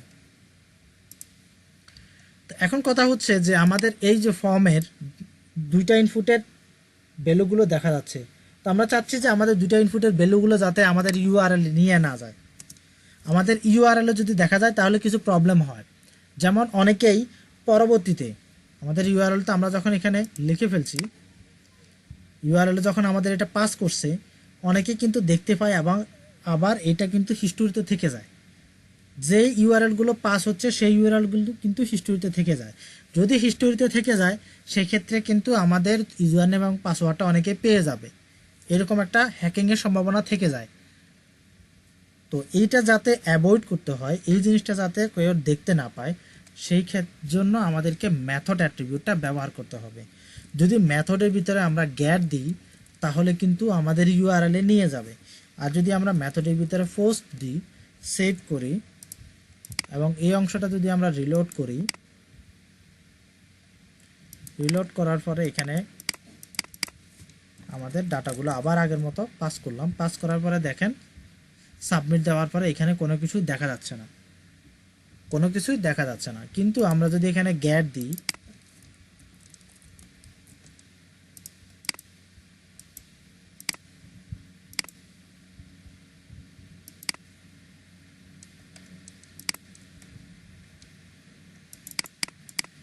আমাদের ডাটা যদি পাস করি,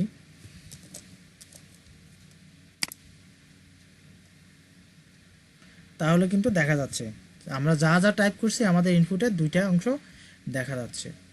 তো আমরা সব সময় সাজেস্ট করব যে আইডি পাসওয়ার্ড বা ইউজার নেম পাসওয়ার্ডের ক্ষেত্রে সব সময় মেথড দিবেন পোস্ট, এটা হচ্ছে ভালো সলিউশন। আর যদি গ্যাট দেন তাহলে আপনার তো প্রবলেম হবে, আপনার সফটওয়্যারে বা আপনার প্রোগ্রামে কি প্রবলেম হবে সেটা আপনি নিজেই বুঝতে পারতেছেন।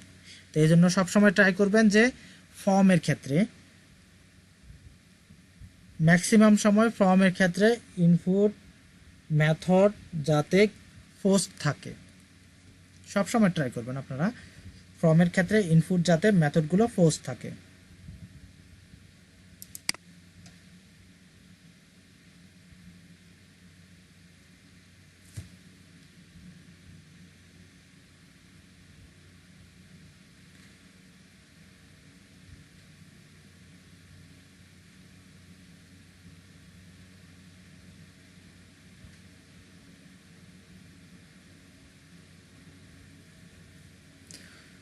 এই হচ্ছে HTML এর ফর্মের কাজ। তো আমরা এখন দেখব কিভাবে একটা অডিও এখানে ইনক্লুড করা যায়।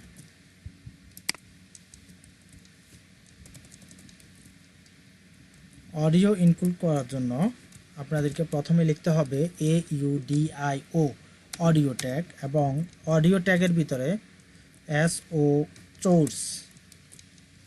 আপনাকে প্রথমে লিখতে হবে অডিও ট্যাগ। যেহেতু আমার ল্যাপটপে পুরো ল্যাপটপে কোনো অডিও নেই, তাই আপনাদেরকে আমি প্র্যাকটিক্যালি দেখাইতে পারতেছি না যে অডিওটা কিভাবে ভিউ করে।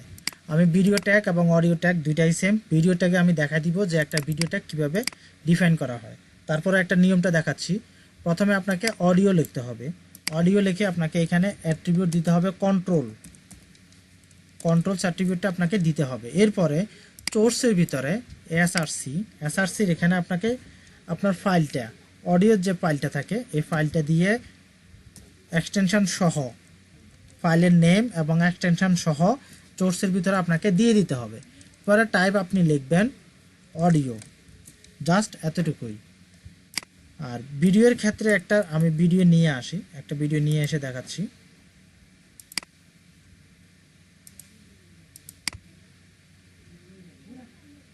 মনে করেন যে কোনো একটা কোর্সের ভিডিও নিয়ে আসি।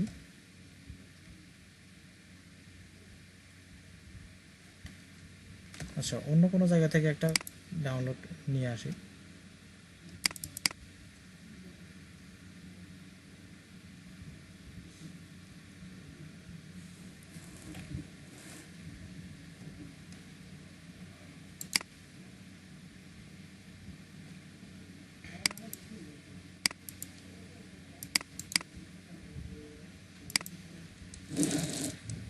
মিনারের গান কে কে শুনেন? কার কার পছন্দ মিনারের গান বলেন তো?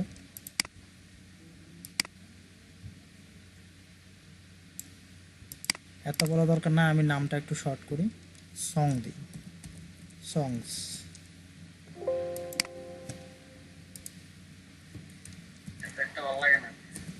মিনারের গান ভালো লাগে না? কি বলেন, মিনারের গান ভালো লাগে না? যায়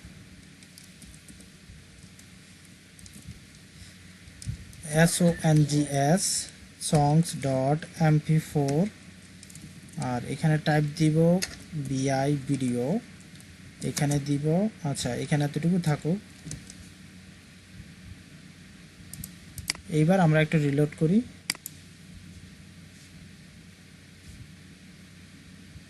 আমাদের ভিডিওটা আসে নাই, না আসার কারণটা কি? আচ্ছা কন্ট্রোল অ্যাট্রিবিউটটা দিই নাই, কন্ট্রোল অ্যাট্রিবিউট না দিলেও কিন্তু এটা আসার কথা।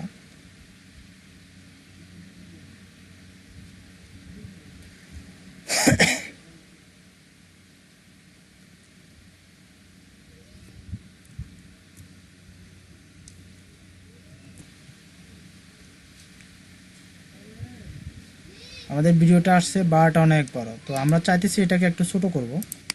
আমরা হাইট উইথ দিয়ে দিই, উইথ 250 পিক্সেল দিব, না 250 পিক্সেল অনেক বড় হয়ে যায়, 200 পিক্সেল দিই, 200 পিক্সেল। হাইটও আমরা 200 পিক্সেল দিই, স্কোয়ার হয়ে যাবে।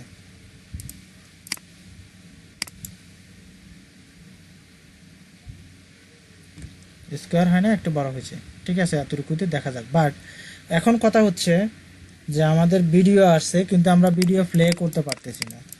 তো ভিডিও যদি আমরা প্লে করতে না পারি তাহলে এই ভিডিও দিয়ে লাভ কি? এটাকে একটা ইমেজের মতোই দেখা যাচ্ছে। তো আমরা চাইলে ভিডিওটা প্লে করতে হবে, এজন্য আমাদেরকে লিখতে হবে কন্ট্রোলস অ্যাট্রিবিউট। আর ভ্যালু টেলো দরকার নাই, শুধু অ্যাট্রিবিউটটা লিখলে হবে, কন্ট্রোলস। জাস্ট এই অংশটাকে দিয়ে এখন আমরা সেভ করে রিলোড করছি। রিলোড করার সময় সাথে সাথে আমাদের ভিডিওর কন্ট্রোলটা দেখা যাচ্ছে, এই যে সাউন্ড দেখা যাচ্ছে, প্লে বাটন দেখা যাচ্ছে, তারপরে ফুল স্ক্রিন দেখা যাচ্ছে এবং নিচে প্রগ্রেস বারও কিন্তু দেখা যাচ্ছে। জাস্ট আমরা যদি এখান থেকে টেনে দিই তো আমরা কতটুকু গেছে সেটা কিন্তু দেখতে পাবো। প্লে করবো না, কারণ প্লে করলে একটা সাউন্ড হবে, সাউন্ডটা আমার নিজেরও ভালো লাগবে না। তারপরে একটু প্লে করি, সাউন্ডটা একটু কমিয়ে।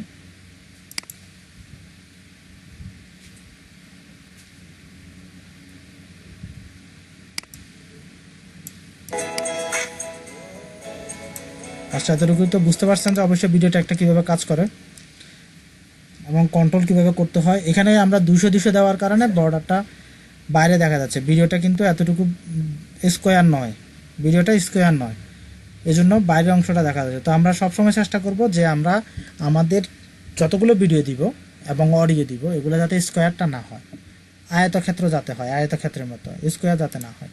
তো এইটা যদি আমরা হাইট আরও কমাই দিই, 200 না দিয়ে যদি 100 দিই তাহলে হয়তো এটা ঠিক থাকার কথা।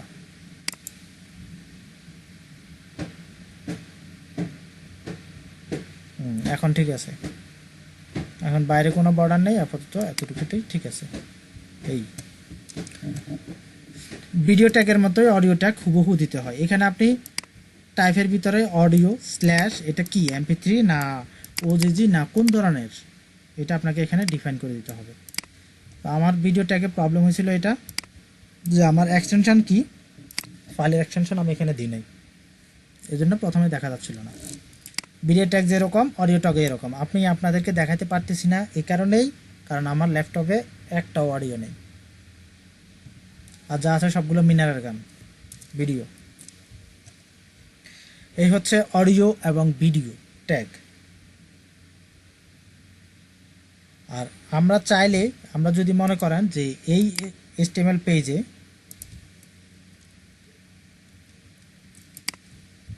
আমরা যদি চাচ্ছি, মনে করেন যে এই HTML পেজে আমরা অন্য একটা ওয়েবসাইট এখানে নিয়ে আসব, যেমন বিভিন্ন নিউজ সাইটগুলোতে নিয়ে আসে, নিউজ সাইটগুলোতে দেখা যায় যে অন্য একটা ওয়েবসাইট এখানে দেখা যাচ্ছে। তো ওই ওয়েবসাইটগুলো নিয়ে আসার জন্য আমরা ব্যবহার করব সবসময় আইফ্রেম।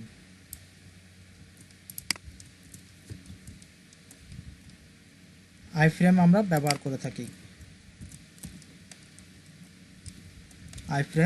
আইফ্রেম দেওয়ার পরে সোর্সে আপনার কোন ওয়েবসাইটটা আপনি নিয়ে আসতে চাচ্ছেন সেই ওয়েবসাইটটা ব্রাউজার থেকে কপি করে এখানে দিয়ে দিবেন।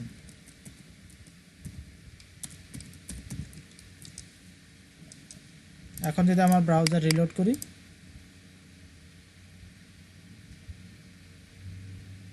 এই যে দেখেন গুগল কিন্তু এখানে চলে আসবে। বিভিন্ন ধরনের এডুকেশন সাইটের রেজাল্টগুলো নিয়ে আসার জন্য মূলত এই আইফ্রেমটা ব্যবহার করা হয়ে থাকে।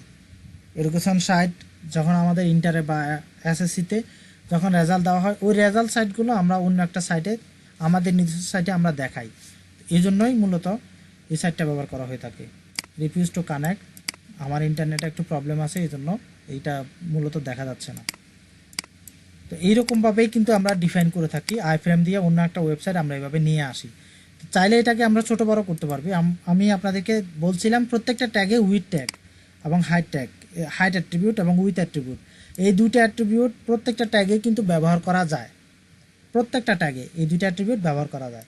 তারপরে চাইলে এখানে উইথ বাড়া দিতে পারেন, হাইট বাড়া দিতে পারেন, আপনার ইচ্ছে মতো আপনি সাইজ করে নিতে পারবেন। আপনার যতটুকু সাইজ প্রয়োজন আপনি সাইজ করে নিতে পারবেন। এই হচ্ছে আই ফ্রেমের কাজ।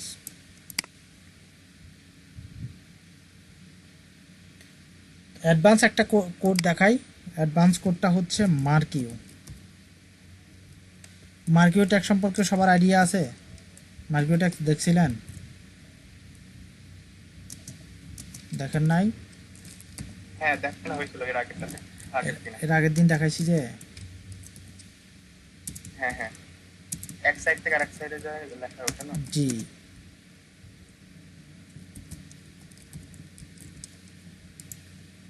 এটা খুবই মজার ট্যাগ। আমি প্রত্যেকটা প্রোগ্রামে, প্রত্যেকটা প্রজেক্টে আমার এই ট্যাগটা আমি ব্যবহার করি। আচ্ছা, আই ফ্রেমটা তুলে দিই, না হলে কিন্তু এটা প্রবলেম করবে। অন্য একটা ওয়েবসাইট লোড করতে কিন্তু সময় নেবে। মার্কিও বানান কি ভুল হয়েছে? হ্যাঁ, ইউ ডাবল ই হবে, কিউ ইউ ই না ই ডাবল ই। হ্যাঁ ঠিক আছে, এটা হচ্ছে মার্কিও ট্যাগ। এখন আমি আপনাদেরকে দেখাবো যে বিভিন্ন ধরনের লিস্ট কি আগের দিন দেখাইছিলাম? বলেন তো, লিস্ট কি আগের দিন দেখাইছি আপনাদেরকে? আমি আপনাদেরকে বুঝাই দেব। আর কারো কোনো কিছু জানার আছে HTML এর? বলেন তো, কারো কোনো কিছু জানার নাই? এতটুকু এত লম্বা জিনিস লিখলাম, কারো জানার নাই? কষ্ট পাইছি। আসেন এখন আমরা একটু CSS নিয়ে আলোচনা করি।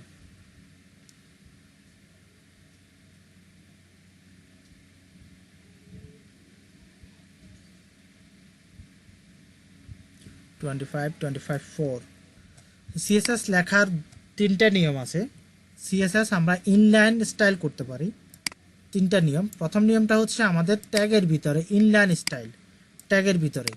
ট্যাগের ভিতরে আমরা একটা অ্যাট্রিবিউট দিয়ে, স্টাইল অ্যাট্রিবিউট দিয়ে আমরা এখানে লিখতে পারবো, যেমন কালার রেড। এতটুকু লিখে আমরা যদি ব্রাউজারে রিলোড করি তাহলে দেখবেন যে এই অংশটা রেড হয়ে গেছে, কালার রেড হয়ে গেছে। তো আমরা ইনলাইন স্টাইল করতে পারি, আবার ইন্টারনাল ফাইল স্টাইল করতে পারি। ইন্টারনাল ফাইল স্টাইলের জন্য HTML5 এর ভিতরে একটা ট্যাগ, স্টাইল ট্যাগ একটা দেওয়া হয়েছে, যার টাইপ দেওয়া হচ্ছে ট্যাগস অথবা CSS। তো এইখানে আমরা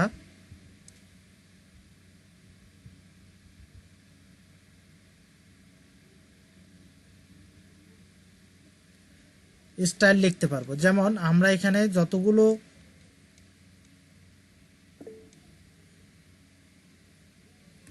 টেবল দেওয়া আছে, এই যে টিডি, যতগুলো টিডি দেওয়া আছে প্রত্যেকটা টিডির কালার আমরা রেড করে দিব।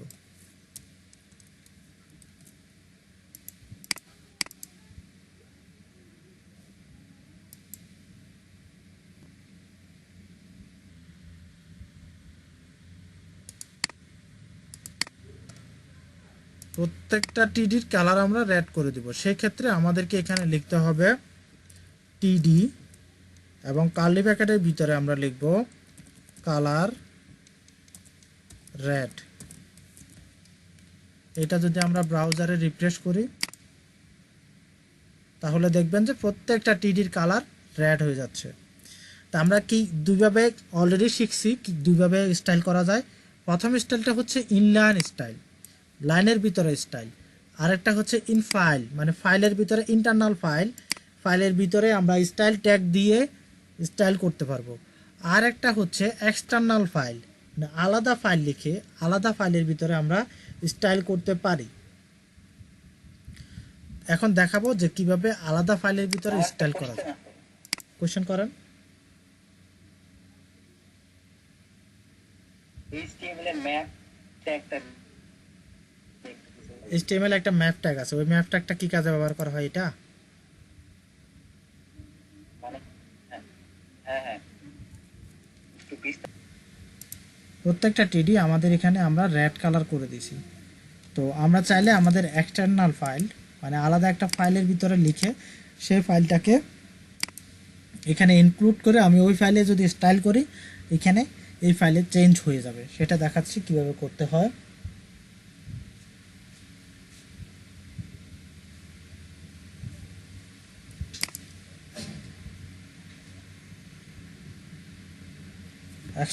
একটা ফাইল নিই স্টাইল ডট সিএসএস, ফাইলটার এক্সটেনশন চেঞ্জ করে দিলাম।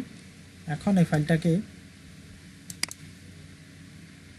সাবলাইম টেক্সট ওপেন করি, আর এখানে আমি একটা লিঙ্ক করব, যে আমাদের যে ফাইলটা আছে ওই ফাইলটাকে আমরা লিঙ্ক করব, LINK লিঙ্ক, সরি ওই ফাইলে চলে গেছে লিঙ্ক, এবং হাইপার রেফারেন্সের ভিতরে আমাদের ফাইলটা স্টাইল ডট সিএসএস লিখে দিলাম, সেভ করলাম, এবং এখানে এটা সেভ করি। প্রথমে এই স্টাইলগুলো আমরা তুলে দিই। এইবার আমরা এখানে স্টাইল করব, টিডি কালি ব্র্যাকেটের ভিতরে দিব কালার গ্রিন, এটা শেষ করলাম। এখন যদি আমরা ব্রাউজার রিলোড করি তাহলে দেখা যাবে যে আমাদের কালারগুলো গ্রিন হয়ে গেছে, সবুজ আকারে চলে আসছে। মূলত আমরা 3 ধরনের স্টাইল করতে পারি। প্রথম স্টাইলটা হচ্ছে ইনলাইন স্টাইল, দ্বিতীয়টা হচ্ছে আমাদের ফাইলের ভিতরে আমরা স্টাইল করতে পারবো। তারপরে আমরা চাইলে আলাদা এক্সটার্নাল ফাইলে স্টাইল করে আমরা এখানে এক্সটার্নাল ফাইলটা এই ফাইলের ভিতরে ইনক্লুড করে দিয়ে মানে লিঙ্ক করে দিয়ে আমরা ব্যবহার করতে পারবো।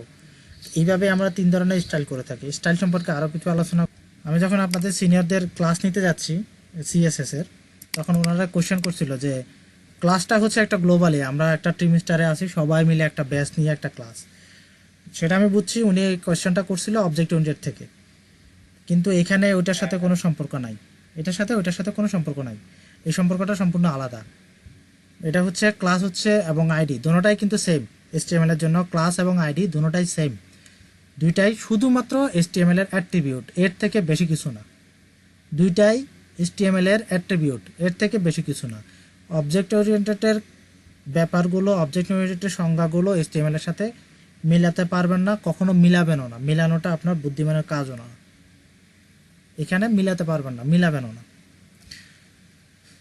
আইডি এবং ক্লাস এই দুইটা হচ্ছে HTML এর দুইটা অ্যাট্রিবিউট। তা আমরা এই দুইটা অ্যাট্রিবিউট নিয়ে আমরা স্টাইল করব। যদি আমরা আইডি নিয়ে স্টাইল করতে যাই সেই ক্ষেত্রে আমাদেরকে এখানে লিখতে হবে আইডির নামের আগে আমাদেরকে লিখতে হবে হ্যাশ। আর যদি ক্লাস নিয়ে আমরা স্টাইল করতে যাই সেই ক্ষেত্রে আমাদের ক্লাসের নামের আগে লিখতে হবে ডট। এটা খেয়াল রাখবেন। আইডি দিয়ে আমরা যদি আইডি সিলেক্টর দিয়ে যদি আমরা স্টাইল করতে যাই সেই ক্ষেত্রে আমাদেরকে নামের আগে, আইডি নামের আগে আমাদেরকে লিখতে হবে হ্যাশ। আর যদি ক্লাস সিলেক্টর দিয়ে আমরা ডিফাইন করতে যাই সেই ক্ষেত্রে আমাদেরকে লিখতে হবে ডট।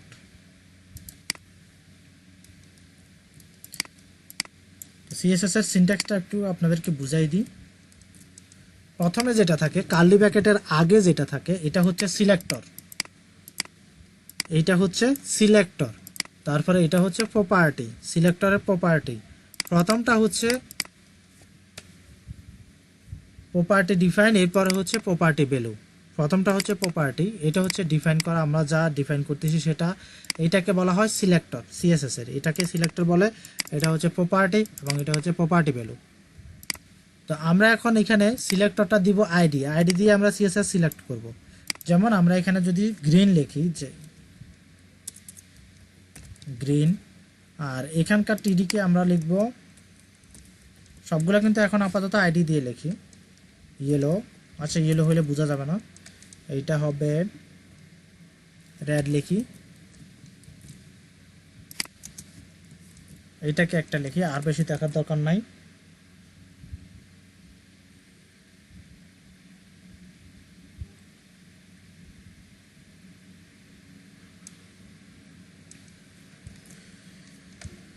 গ্রিন, রেড, এটাকে এটাকে কি কালার দেওয়া যায় বলেন তো?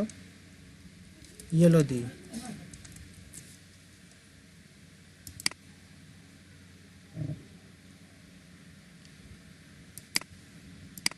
আগেরটা আমরা তুলে দিই। আমরা যেহেতু আইডি দিছি সিলেক্টর আইডি, সেজন্য আমাদেরকে অবশ্যই হ্যাশ দিতে হবে। আমরা এখানে লিখব গ্রিন, একটা স্পেস দিব, কার্লি ব্র্যাকেটের ভিতরে লিখব কালার,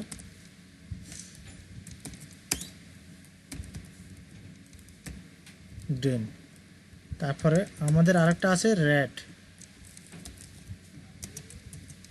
কার্লি ব্র্যাকেটের ভিতরে আমরা লিখব কালার রেড। এরপর আরেকটা আছে ইয়েলো,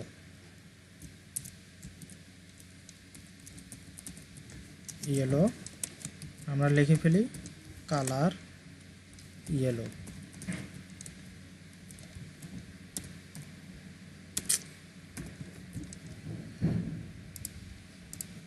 এখন যদি আমরা ব্রাউজার রিলোড করি তাহলে আমাদের কাঙ্ক্ষিত কালারগুলো চলে আসছে। দেখেন উপরটা গ্রিন আসছে, এরপরটা এটা রেড আসছে, এটা ইয়েলো আসছে। ইয়েলো এটা যেহেতু হোয়াইটের সাথে একটু লাইট কালার, জন্য এটা দেখা যাচ্ছে না, বোঝা যাচ্ছে না তেমন একটা। এটা গ্রিন কালার আসছে, এটা রেড কালার আসছে, এটা ইয়েলো কালার আসছে। আমরা যেটা চাইছি সেটা আলাদা আলাদাভাবে কালার করার জন্য। তো আলাদা আলাদাভাবে এইভাবে কালার করার জন্য আপনারা প্রত্যেকটাতে ক্লাস দিতে পারেন অথবা আইডি দিতে পারেন। সেমভাবে এগুলো আবার ক্লাস দিয়ে করতে পারবেন। যদি ক্লাস দিয়ে করতে হয় এই অংশটাতে সিলেক্টরের আগে আপনাকে ডট দিতে হবে, ডট দিয়ে আপনাকে ক্লাস ডিফাইন করে দিতে হবে।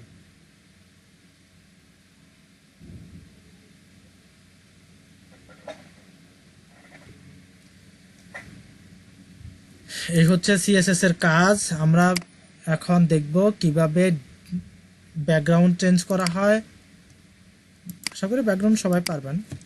তারপরে দেখাই ইয়েলো কালারের ব্যাকগ্রাউন্ডটা একটু চেঞ্জ করে, ব্যাকগ্রাউন্ড ব্ল্যাক করে দিই, ব্ল্যাক। আর এখানে একটা রিলোড দিই। খুব সুন্দরভাবে ব্যাকগ্রাউন্ডটার ব্ল্যাক হয়ে গেছে। তো এরপরে আমরা যাব ফন্ট চেঞ্জ করব, ফন্ট ওয়েট। বুঝি নাই।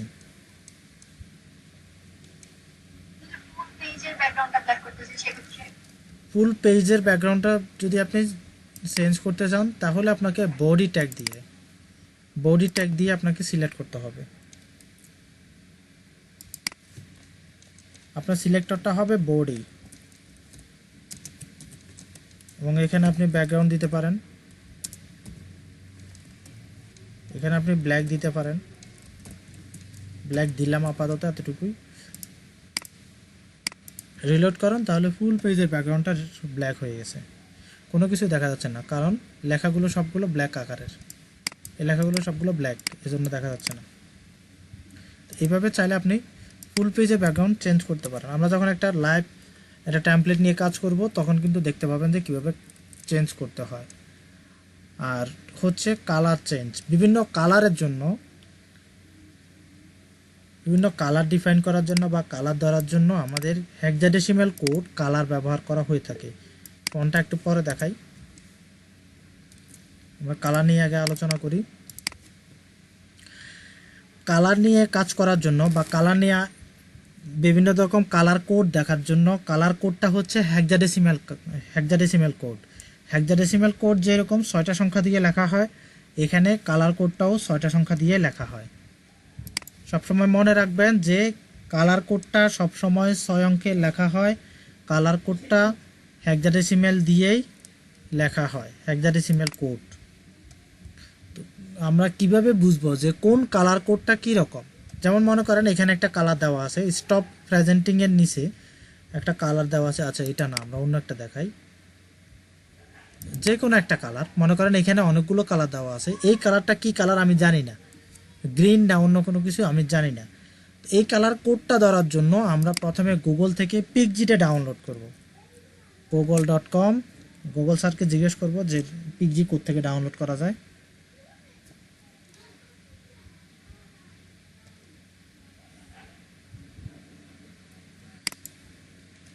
গুগল স্যার আমাদেরকে একটু বলেন তো পিকজি কোড থেকে ডাউনলোড করা যায়।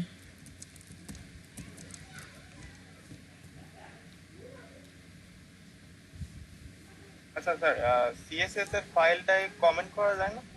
হ্যাঁ অবশ্যই সিএসএস এর ফাইল টাইপ আপনাকে কমেন্ট করা যায়। এটা কমেন্ট করা তো আপনার বুদ্ধিমানের কাজ।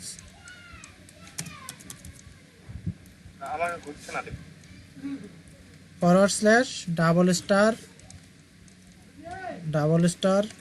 এখানে অন্যরকম কমেন্ট। আচ্ছা, এখানে অন্যরকম কমেন্ট আছে। হ্যাঁ HTML এর কমেন্ট এবং CSS এর কমেন্ট আলাদা।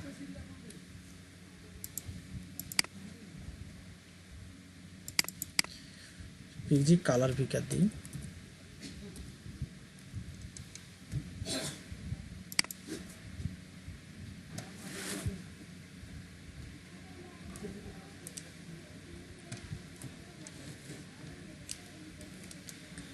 নেটওয়্যার কোম্পানি এই সফটওয়্যারটা তৈরি করছে এবং এটা সবসময় আপনারা ডাউনলোড করবেন পোর্টেবল ভার্সনটা। netwire.com, এখান থেকে pg.php, এখান থেকে আপনারা অ্যাজ এ পোর্টেবল অ্যাপ্লিকেশান এই ভার্সনটা সবসময় ডাউনলোড করবেন।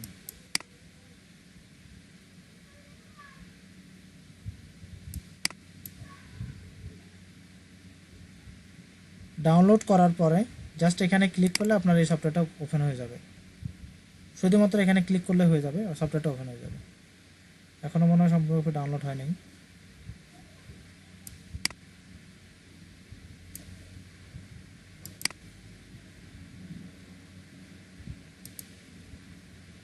এই যে ওপেন হয়ে গেছে, উপরে দেখতে পাচ্ছেন এটা হচ্ছে কালার পিকজি।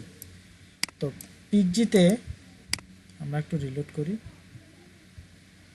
আমরা যে কোনো কালার ধরার জন্য পিকজিতে আমাদের মাউস আমরা যেখানে নিয়ে যাব আমাদেরকে সেই কালারের কোড এখানে দেখাবে। সেই কালার কোডটা ধরার জন্য বা কপি করার জন্য, আমার ক্লিপবোর্ডে কপি করার জন্য আমরা নিব Ctrl+Shift+C দিয়ে আমরা কপি করে নিলাম। এখন এই কালার কোডটা আমরা এখানে পেস্ট করে দিলাম। হয় নাই, কেন হয় নাই? আমি কি ভুল করছি? Ctrl+Alt+C। আচ্ছা, এটা হবে Ctrl+Alt+C, Ctrl+Shift+C না, এটা হবে Ctrl+Alt+C। এইখানে অবশ্যই আপনাকে হ্যাশ দিতে হবে। এই যে দেখেন আমি বলছিলাম এটা হেক্সাডেসিমাল কোড 6 সংখ্যা। যেমন এখানে অ্যাপ দেওয়া আছে, বি দেওয়া আছে, 62 দেওয়া আছে, এটা হচ্ছে হেক্সাডেসিমাল কোড এবং এটা 6 সংখ্যা দেওয়া আছে। জাস্ট এখান থেকে এটা সেভ করলেন, সেভ করার পরে এই অংশটুকু আমরা রিলোড করি। তাহলে এটা আমরা যেই কোডটা থেকে কপি করছি সেই কোডটা কিন্তু এখানে, সেই কালারটা এখানে দেখাচ্ছে। তো আমরা চাইলে এটা বিভিন্ন রকম কালার তৈরি করতে পারি। বিভিন্ন রকম কালারগুলো আমরা বিভিন্ন জায়গা থেকে সিলেক্ট করে নিয়ে আসতে পারি। যেই কালারটা আমার পছন্দ হয়েছে সেই কালারটা যদি আমি কোথাও সেভ করতে যাই বা কোথাও সেট করতে যাই, সেই ক্ষেত্রে মাউসটা ওই কালারের উপর নিয়ে গিয়ে Ctrl+Alt+C দিয়ে আমরা কালার কোডটা কপি করে নিতে পারবো। আবার এখানে দেখা যাবে HTML এর, এখানে দেখা যাবে পিকজি অ্যাড কত পিক্সেল দেওয়া আছে, এরপরে হেক্সাডেসিমাল কোড কতটুকু দেওয়া আছে, পরে HTML এর কোডটাও দেওয়া যাবে, দেখা যাবে। হ্যাশ দেখেন এখানে দেখা আছে #8BC3B6, এটা কিন্তু এখানে দেওয়া আছে। RBGও দেওয়া আছে, CMYKও দেওয়া আছে, HSBও দেওয়া আছে। তো আমরা সবসময় ব্যবহার করব কালারের জন্য পিকজি কালার পিকার এই সফটওয়্যারটা। এটা পোর্টেবল ভার্সন ডাউনলোড করে নেবেন এবং এটা সবাইকে ব্যবহার করবেন আমি আশা করি।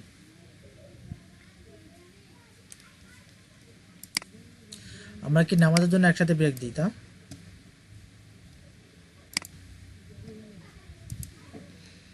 সিএসএস এর কমেন্টটা এরকমই ব্যবহার করা হয়।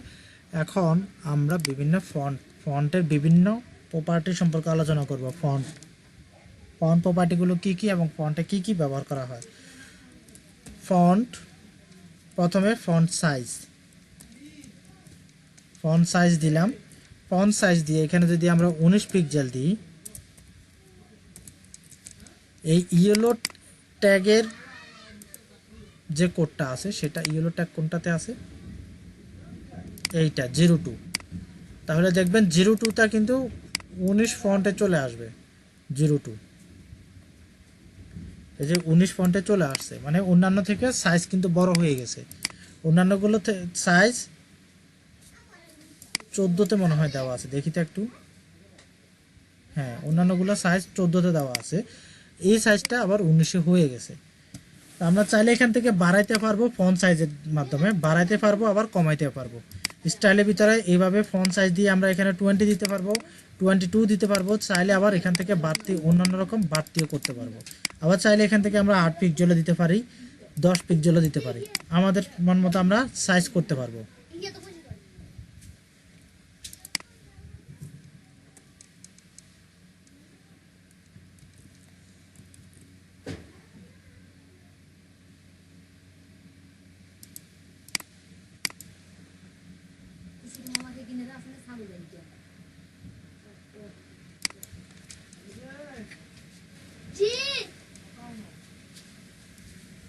শাকিলের এটা সাদা গিয়া আছে ছাগই।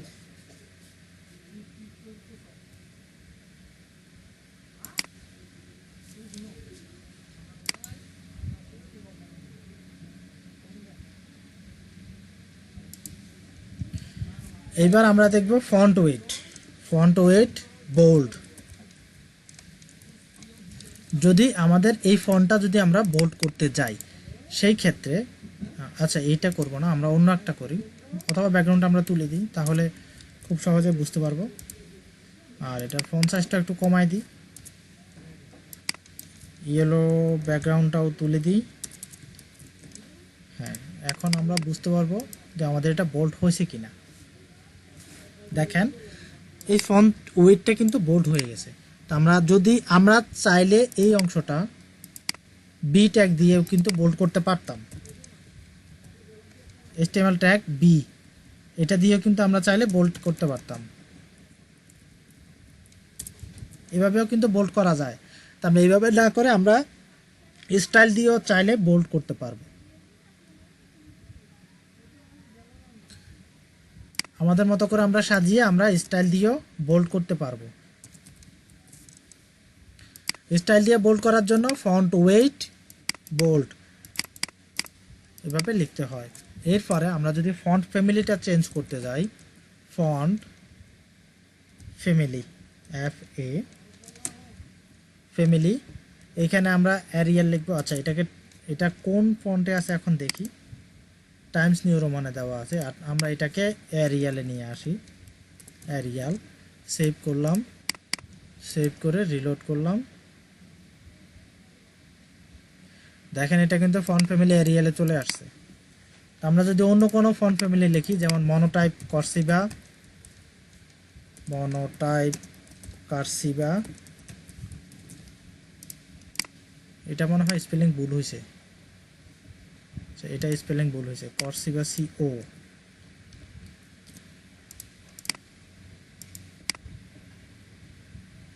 এই যে মনোটাইপ কার্সিভার মতো ফন্ট আকার চলে আসছে। আমরা যেই ফন্টটা আমরা চেঞ্জ করতে চাচ্ছি, যে ফন্ট ফ্যামিলি আমরা চেঞ্জ করতে চাচ্ছি, সেই ফন্ট ফ্যামিলিটা প্রপার্টি ফন্ট ড্যাশ ফ্যামিলি লিখে এর ভ্যালুটা আমাদের ফন্টের নামটা দিয়ে দিলে ফন্টটা চলে আসবে। এখন যদি আমরা এটা বাংলা লিখতে যাই, তাহলে আমাদের এটা বাংলা লিখবো। বাংলা লিখে এখন এটাকে যদি আমরা রিলোড করি, তাহলে দেখতে পাবেন যে এটা বাংলা ফন্টে চলে আসছে। আসে নাই? খুব সুন্দর, এটা আসে নাই। সোলাইমান লিপি,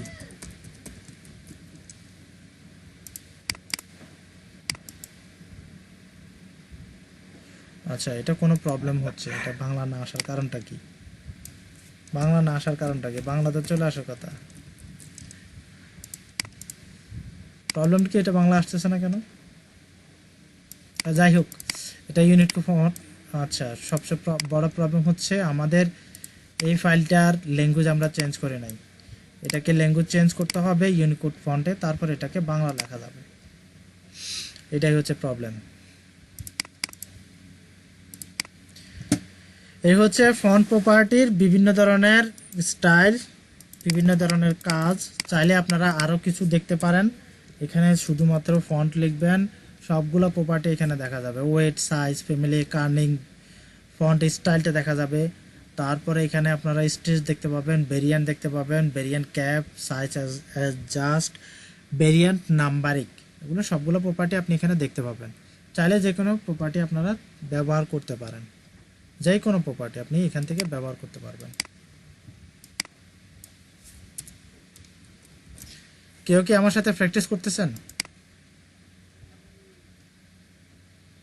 জি স্যার করছি। কি বলেন?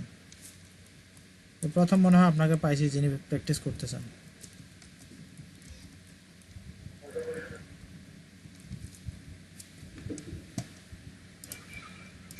এই- এই যে স্যার এই দেখেন দেখাচ্ছে। আপনার স্ক্রিন দেখা যাবে না, কারণ আমার স্ক্রিন শেয়ার করা আছে। ও জানি। আপনার স্ক্রিন দেখা যাবে না। আচ্ছা আমরা একটা ছোটোখাটো মেনুর মতো করে একটা তৈরি করব। এখন একটু লাইভ প্রজেক্টে আমরা চলে যাচ্ছি, একটু ছোটোখাটো একটা মেনু তৈরি করবো, ছোটোখাটো মানে পাঁচটা আইটেম নিব। পাঁচটা আইটেম নিয়ে আমরা একটু সাজিয়ে নিব। তো পাঁচটা আইটেম নেওয়ার জন্য আমরা লিখব সবগুলা আনঅর্ডার লিস্টে, ইউএল লিখলাম। লেখার পরে আমরা সবগুলো লিস্ট লিখব। লিস্টে আমরা মেনু 1 দিব। আপনার screen কিন্তু দেখতেছি না এখন। আমার স্ক্রিন দেখা যাচ্ছে না? কালকে এখন দেখতেছি। আমার প্রবলেম কি না?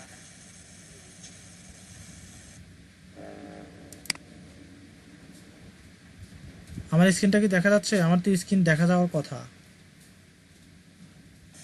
আচ্ছা, আমার স্ক্রিনটা রেজিউম হয়ে গেছে। ওই সাদা ইয়া করলো না? হ্যাঁ হ্যাঁ, এই জন্য আমার স্ক্রিনটা রিজিউম হয়ে গেছে। আরেকটা পিন করো তাই হবে। ঠিক আছে, আমি কেটে দিয়ে আবার করতেছি, প্রবলেম নেই, আমি করতেছি আবার।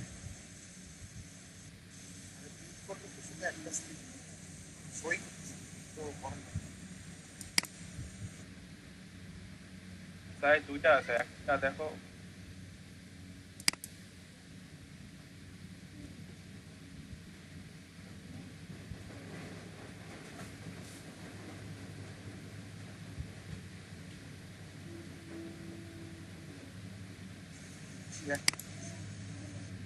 এতক্ষণ লাগার তো কথা না, এটা তো চলে আসার কথা।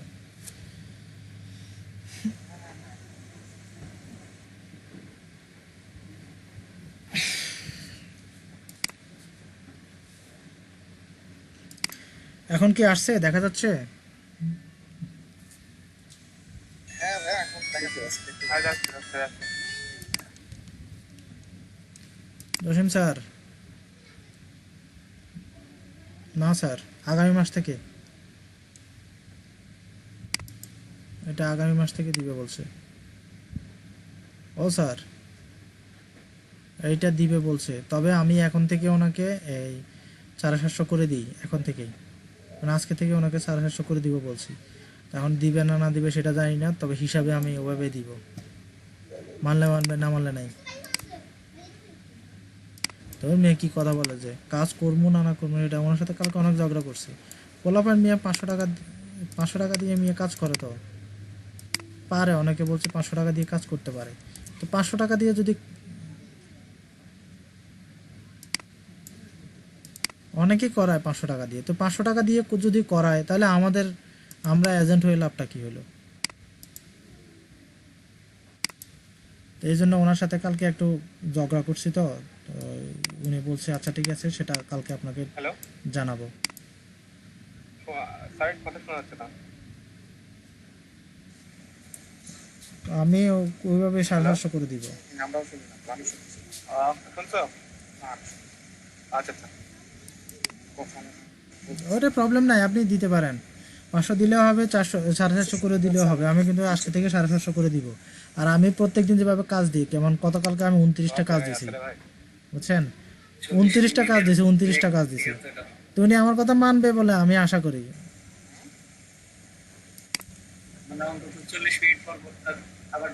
হ্যাঁ, আমি আশা করি উনি আমাকে দিবে। ওইটা হলে একটা মজা থাকে, মানে তখন ছুটির সময় মানে গা হাত পা একটু হাঁটা ফাটা যায়।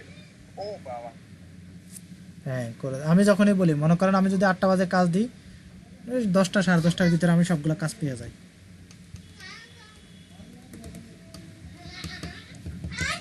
চার 400 করে পাঠান, আমি এর থেকে বেশি দিব না। আমি আজকে থেকে বলছি তো, আমি আজকে থেকে দিব না।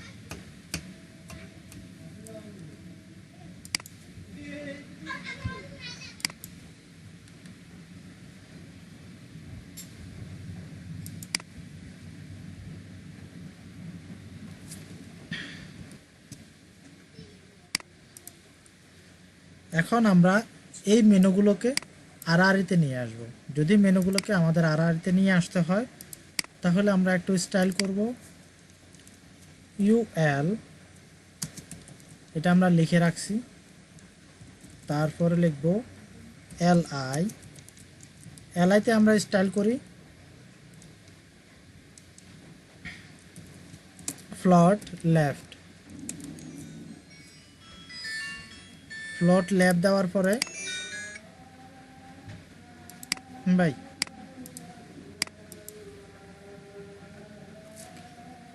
এরপর আলাপ করি। আচ্ছা,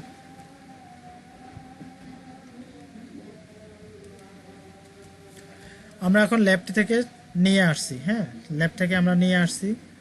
এখন একটু আমাদেরকে মার্জিন দিতে হবে। মার্জিন লেফট 10 পিক্সেল মার্জিন দিই।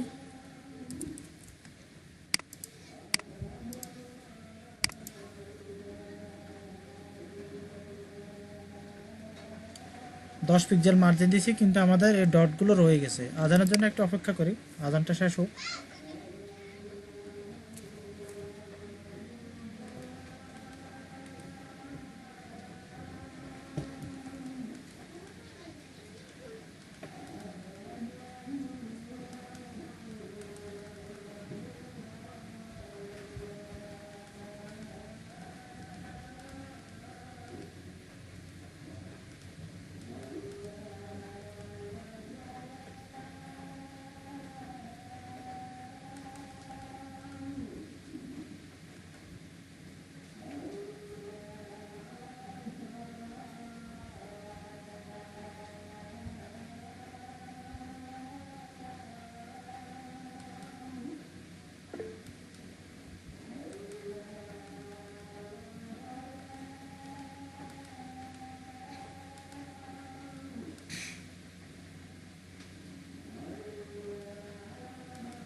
اللهم رب هذه الدعوة।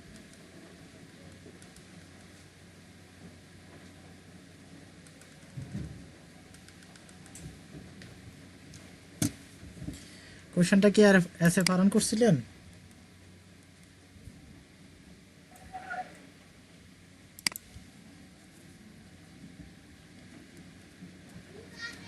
আচ্ছা, আমি বলে দিই, আমার বাড়ি হচ্ছে চট্টগ্রাম। এসে পারান বলছিলেন যে আমার বাড়ি কোথায়। আমি রিকোয়েস্ট করব যে আমার সম্পর্কে আর কখনো কোনো কিছু জিজ্ঞেস করবেন না। আমি প্রথম ক্লাসেই বলছি, যা কিছু জিজ্ঞেস করার ইন্ট্রোডিউসিং ক্লাসে সব কিছু পরিচিতি হয়ে যাবেন, যা কিছু জিজ্ঞেস করার। হ্যাঁ, এতে আমার নিজের ব্যক্তিগত কিছু প্রবলেম হয়। আমি নিজের সম্পর্কে কোনো কিছু যদি বলতে যাই তাহলে কথাগুলো কিন্তু রেকর্ড হচ্ছে। ক্লাস অথবা আইডি নিয়েও ডিজাইন করতে পারতাম, তো আমরা এখন ক্লাস অথবা আইডি নিয়ে এখন ডিজাইন না করি। আমরা এখন আপাতত ট্যাগ নিয়ে ডিজাইন করি, ট্যাগ দিয়ে। যেমন এখানে আমি লিখছি float left, margin left 10 pixel আমরা মার্জিন দিছি। তারপর এখানে লিখবো লিস্ট স্টাইল নান, মানে আমাদের যে লিস্ট স্টাইলগুলো আছে সেগুলো নান হয়ে গেছে, আমাদের যে ডটগুলো আছে সেগুলো উঠে গেছে। তো এখন আমাদের নিচে যেটা আছে এই আন্ডারস্কোর, মানে নিচে যে আন্ডারলাইনটা দেওয়া আছে এই আন্ডারলাইনটা আমরা তুলে দেব। এই আন্ডারলাইনটা দেওয়া আছে এর কারণে, এই ট্যাগের কারণে আমাদের নিচে আন্ডারলাইন চলে আসছে। তো আন্ডারলাইনটা আমরা তুলে দেওয়ার জন্য লিখব ট্যাক্স ডেকোরেশন নান, সেভ করলাম। এখন দেখেন আমাদের আন্ডারলাইনটা কিন্তু চলে গেছে। স্যার এতে কি বললেন? টেক্সট ডেকোরেশন নান, তাহলে দেখা যাবে আমাদের নিচে আন্ডারলাইনটা চলে গেছে। এখন এটা অন্য কালার দেখাচ্ছে, তো আমরা কালারটা চেঞ্জ করি, কালার ব্ল্যাক করে দিই, একটু রিলোড করি, কালারটা আমাদের টেক্সট কালারই চলে আসছে, মেনু কালারের মতো টেক্সট কালার চলে আসছে। তো এখন আমরা প্রত্যেকটাতে একটা ছোট ছোট বর্ডার দিব, সার্কেল বর্ডার দিব, মেনুতে যেভাবে থাকে একটা সার্কেল বর্ডার দিব প্রত্যেকটাতে। তো প্রত্যেকটাতে বর্ডার দেওয়ার জন্য আমরা এখানে লিখব বর্ডার 1 পিক্সেল সলিড ব্ল্যাক। এই ভ্যালুগুলো একটু মনে রাখবেন, প্রপার্টির সাথে এই প্রপার্টিগুলো আপনারা বুঝতে পারবেন যে কোন প্রপার্টিতে দেওয়া প্রয়োজন, কিন্তু ওই প্রপার্টিতে কি ভ্যালুগুলো দিতে হবে সেগুলো একটু মনে রাখবেন। যেমন বর্ডারে আমরা 1 পিক্সেল বর্ডার দিছি এবং এটা সলিড দিছি, আমরা চাইলে ড্যাশও দিতে পারতাম, আবার চাইলে আমরা ডট ডটও দিতে পারতাম। ডটের দিলে সেটা ডট ডট হয়ে যায়, আবার ড্যাশের দিলে ড্যাশ ড্যাশ হয়ে যায়। তো আমরা সলিড দিছি আর এটা বর্ডার কালার দিছি ব্ল্যাক। একটু রিলোড করি, প্রত্যেকটাতে কিন্তু ব্ল্যাক কালার বর্ডার চলে আসছে, দেখেন চলে আসছে। হ্যাঁ, এখন আমরা পুরোটাতে একটা বর্ডার দিব এবং ব্যাকগ্রাউন্ডটা চেঞ্জ করব। তাইলে পুরো ইউএল একটা বর্ডার দিব,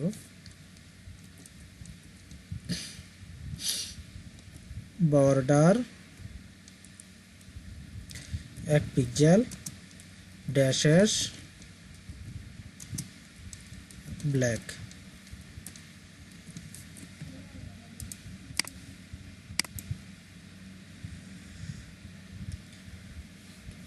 এরকম দেখাচ্ছে কেন?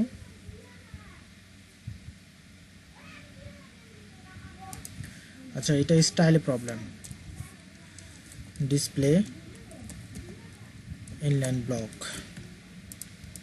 আমরা যদি রিলোড করি তাহলে কিন্তু বর্ডারটা আসছে। আচ্ছা, এখানে মার্জিনটা দেখাচ্ছে যে আমরা বাম পাশ থেকে কিছু সরে নিয়ে আসছিলাম, সেটা দেখাচ্ছে। আমরা একটু উইথ দিয়ে দিই, তাহলে আমাদের ডান পাশে কিছুটা চলে যাক। উইথ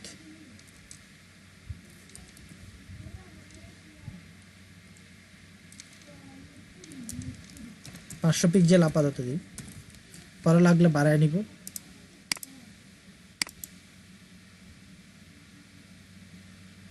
বেশি হয়ে গেছে, একটু কমাই দিই, 400 পিক্সেল দিই।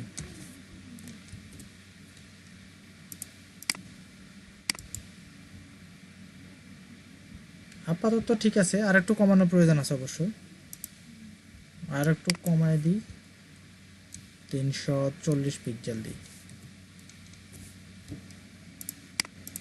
রিলোড করে মোটামুটি এখন ঠিক আছে, অবশ্য আর একটু বাড়ানোর দরকার আছে। যাক, মোটামুটি এখন ঠিক আছে। তো আমাদের মেনুগুলো মোটামুটি মেনু আকারে আসছে, কিন্তু বাম পাশে ডান পাশে মার্জিনটা একটু ঠিক হয় নাই।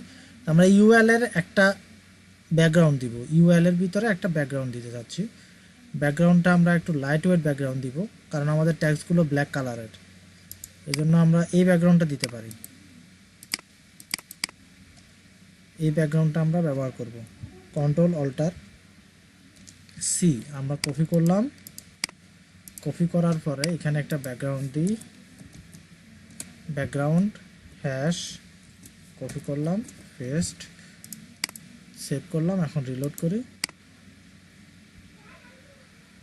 হ্যাঁ, মোটামুটি আসছে। আচ্ছা, আমরা এলআইতে একটা ব্যাকগ্রাউন্ড দিই, এলআইতে একটা ব্যাকগ্রাউন্ড দিলে তাহলে আরো সুন্দর লাগবে। যত ঘষা মাজা করবেন, যত স্টাইল লিখবেন, যত স্মুথ করবেন, তত বেশি আপনার কাছে সুন্দর লাগবে। Control alt C.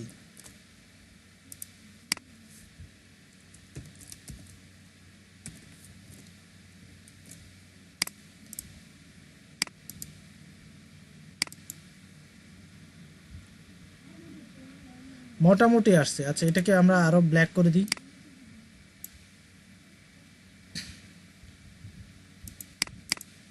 5 4 কমায় নিয়ে আসি 3 দিই, এটা 2 দিই। হ্যাঁ, এখন আমরা কালারটা চেঞ্জ করি, এর কালারটা ব্ল্যাক না দিই, এর কালারটা আমরা হোয়াইট দিই। তাহলে রিলোড করি,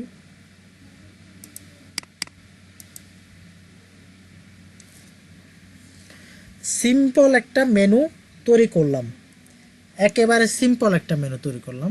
আপনারা চাইলে এখানে বর্ডার রেডিয়াস দিতে পারেন, বর্ডার রেডিয়াস দিয়ে এটা একটু গোল করে দিতে পারেন। মোটামুটি একটা সিম্পল তৈরি করলাম। তো আপনাদের কাজ হবে, আগামী কালকের কাজ হবে, সর্বপ্রথম আপনারা একটা ফাইবারে অ্যাকাউন্ট খুলবেন।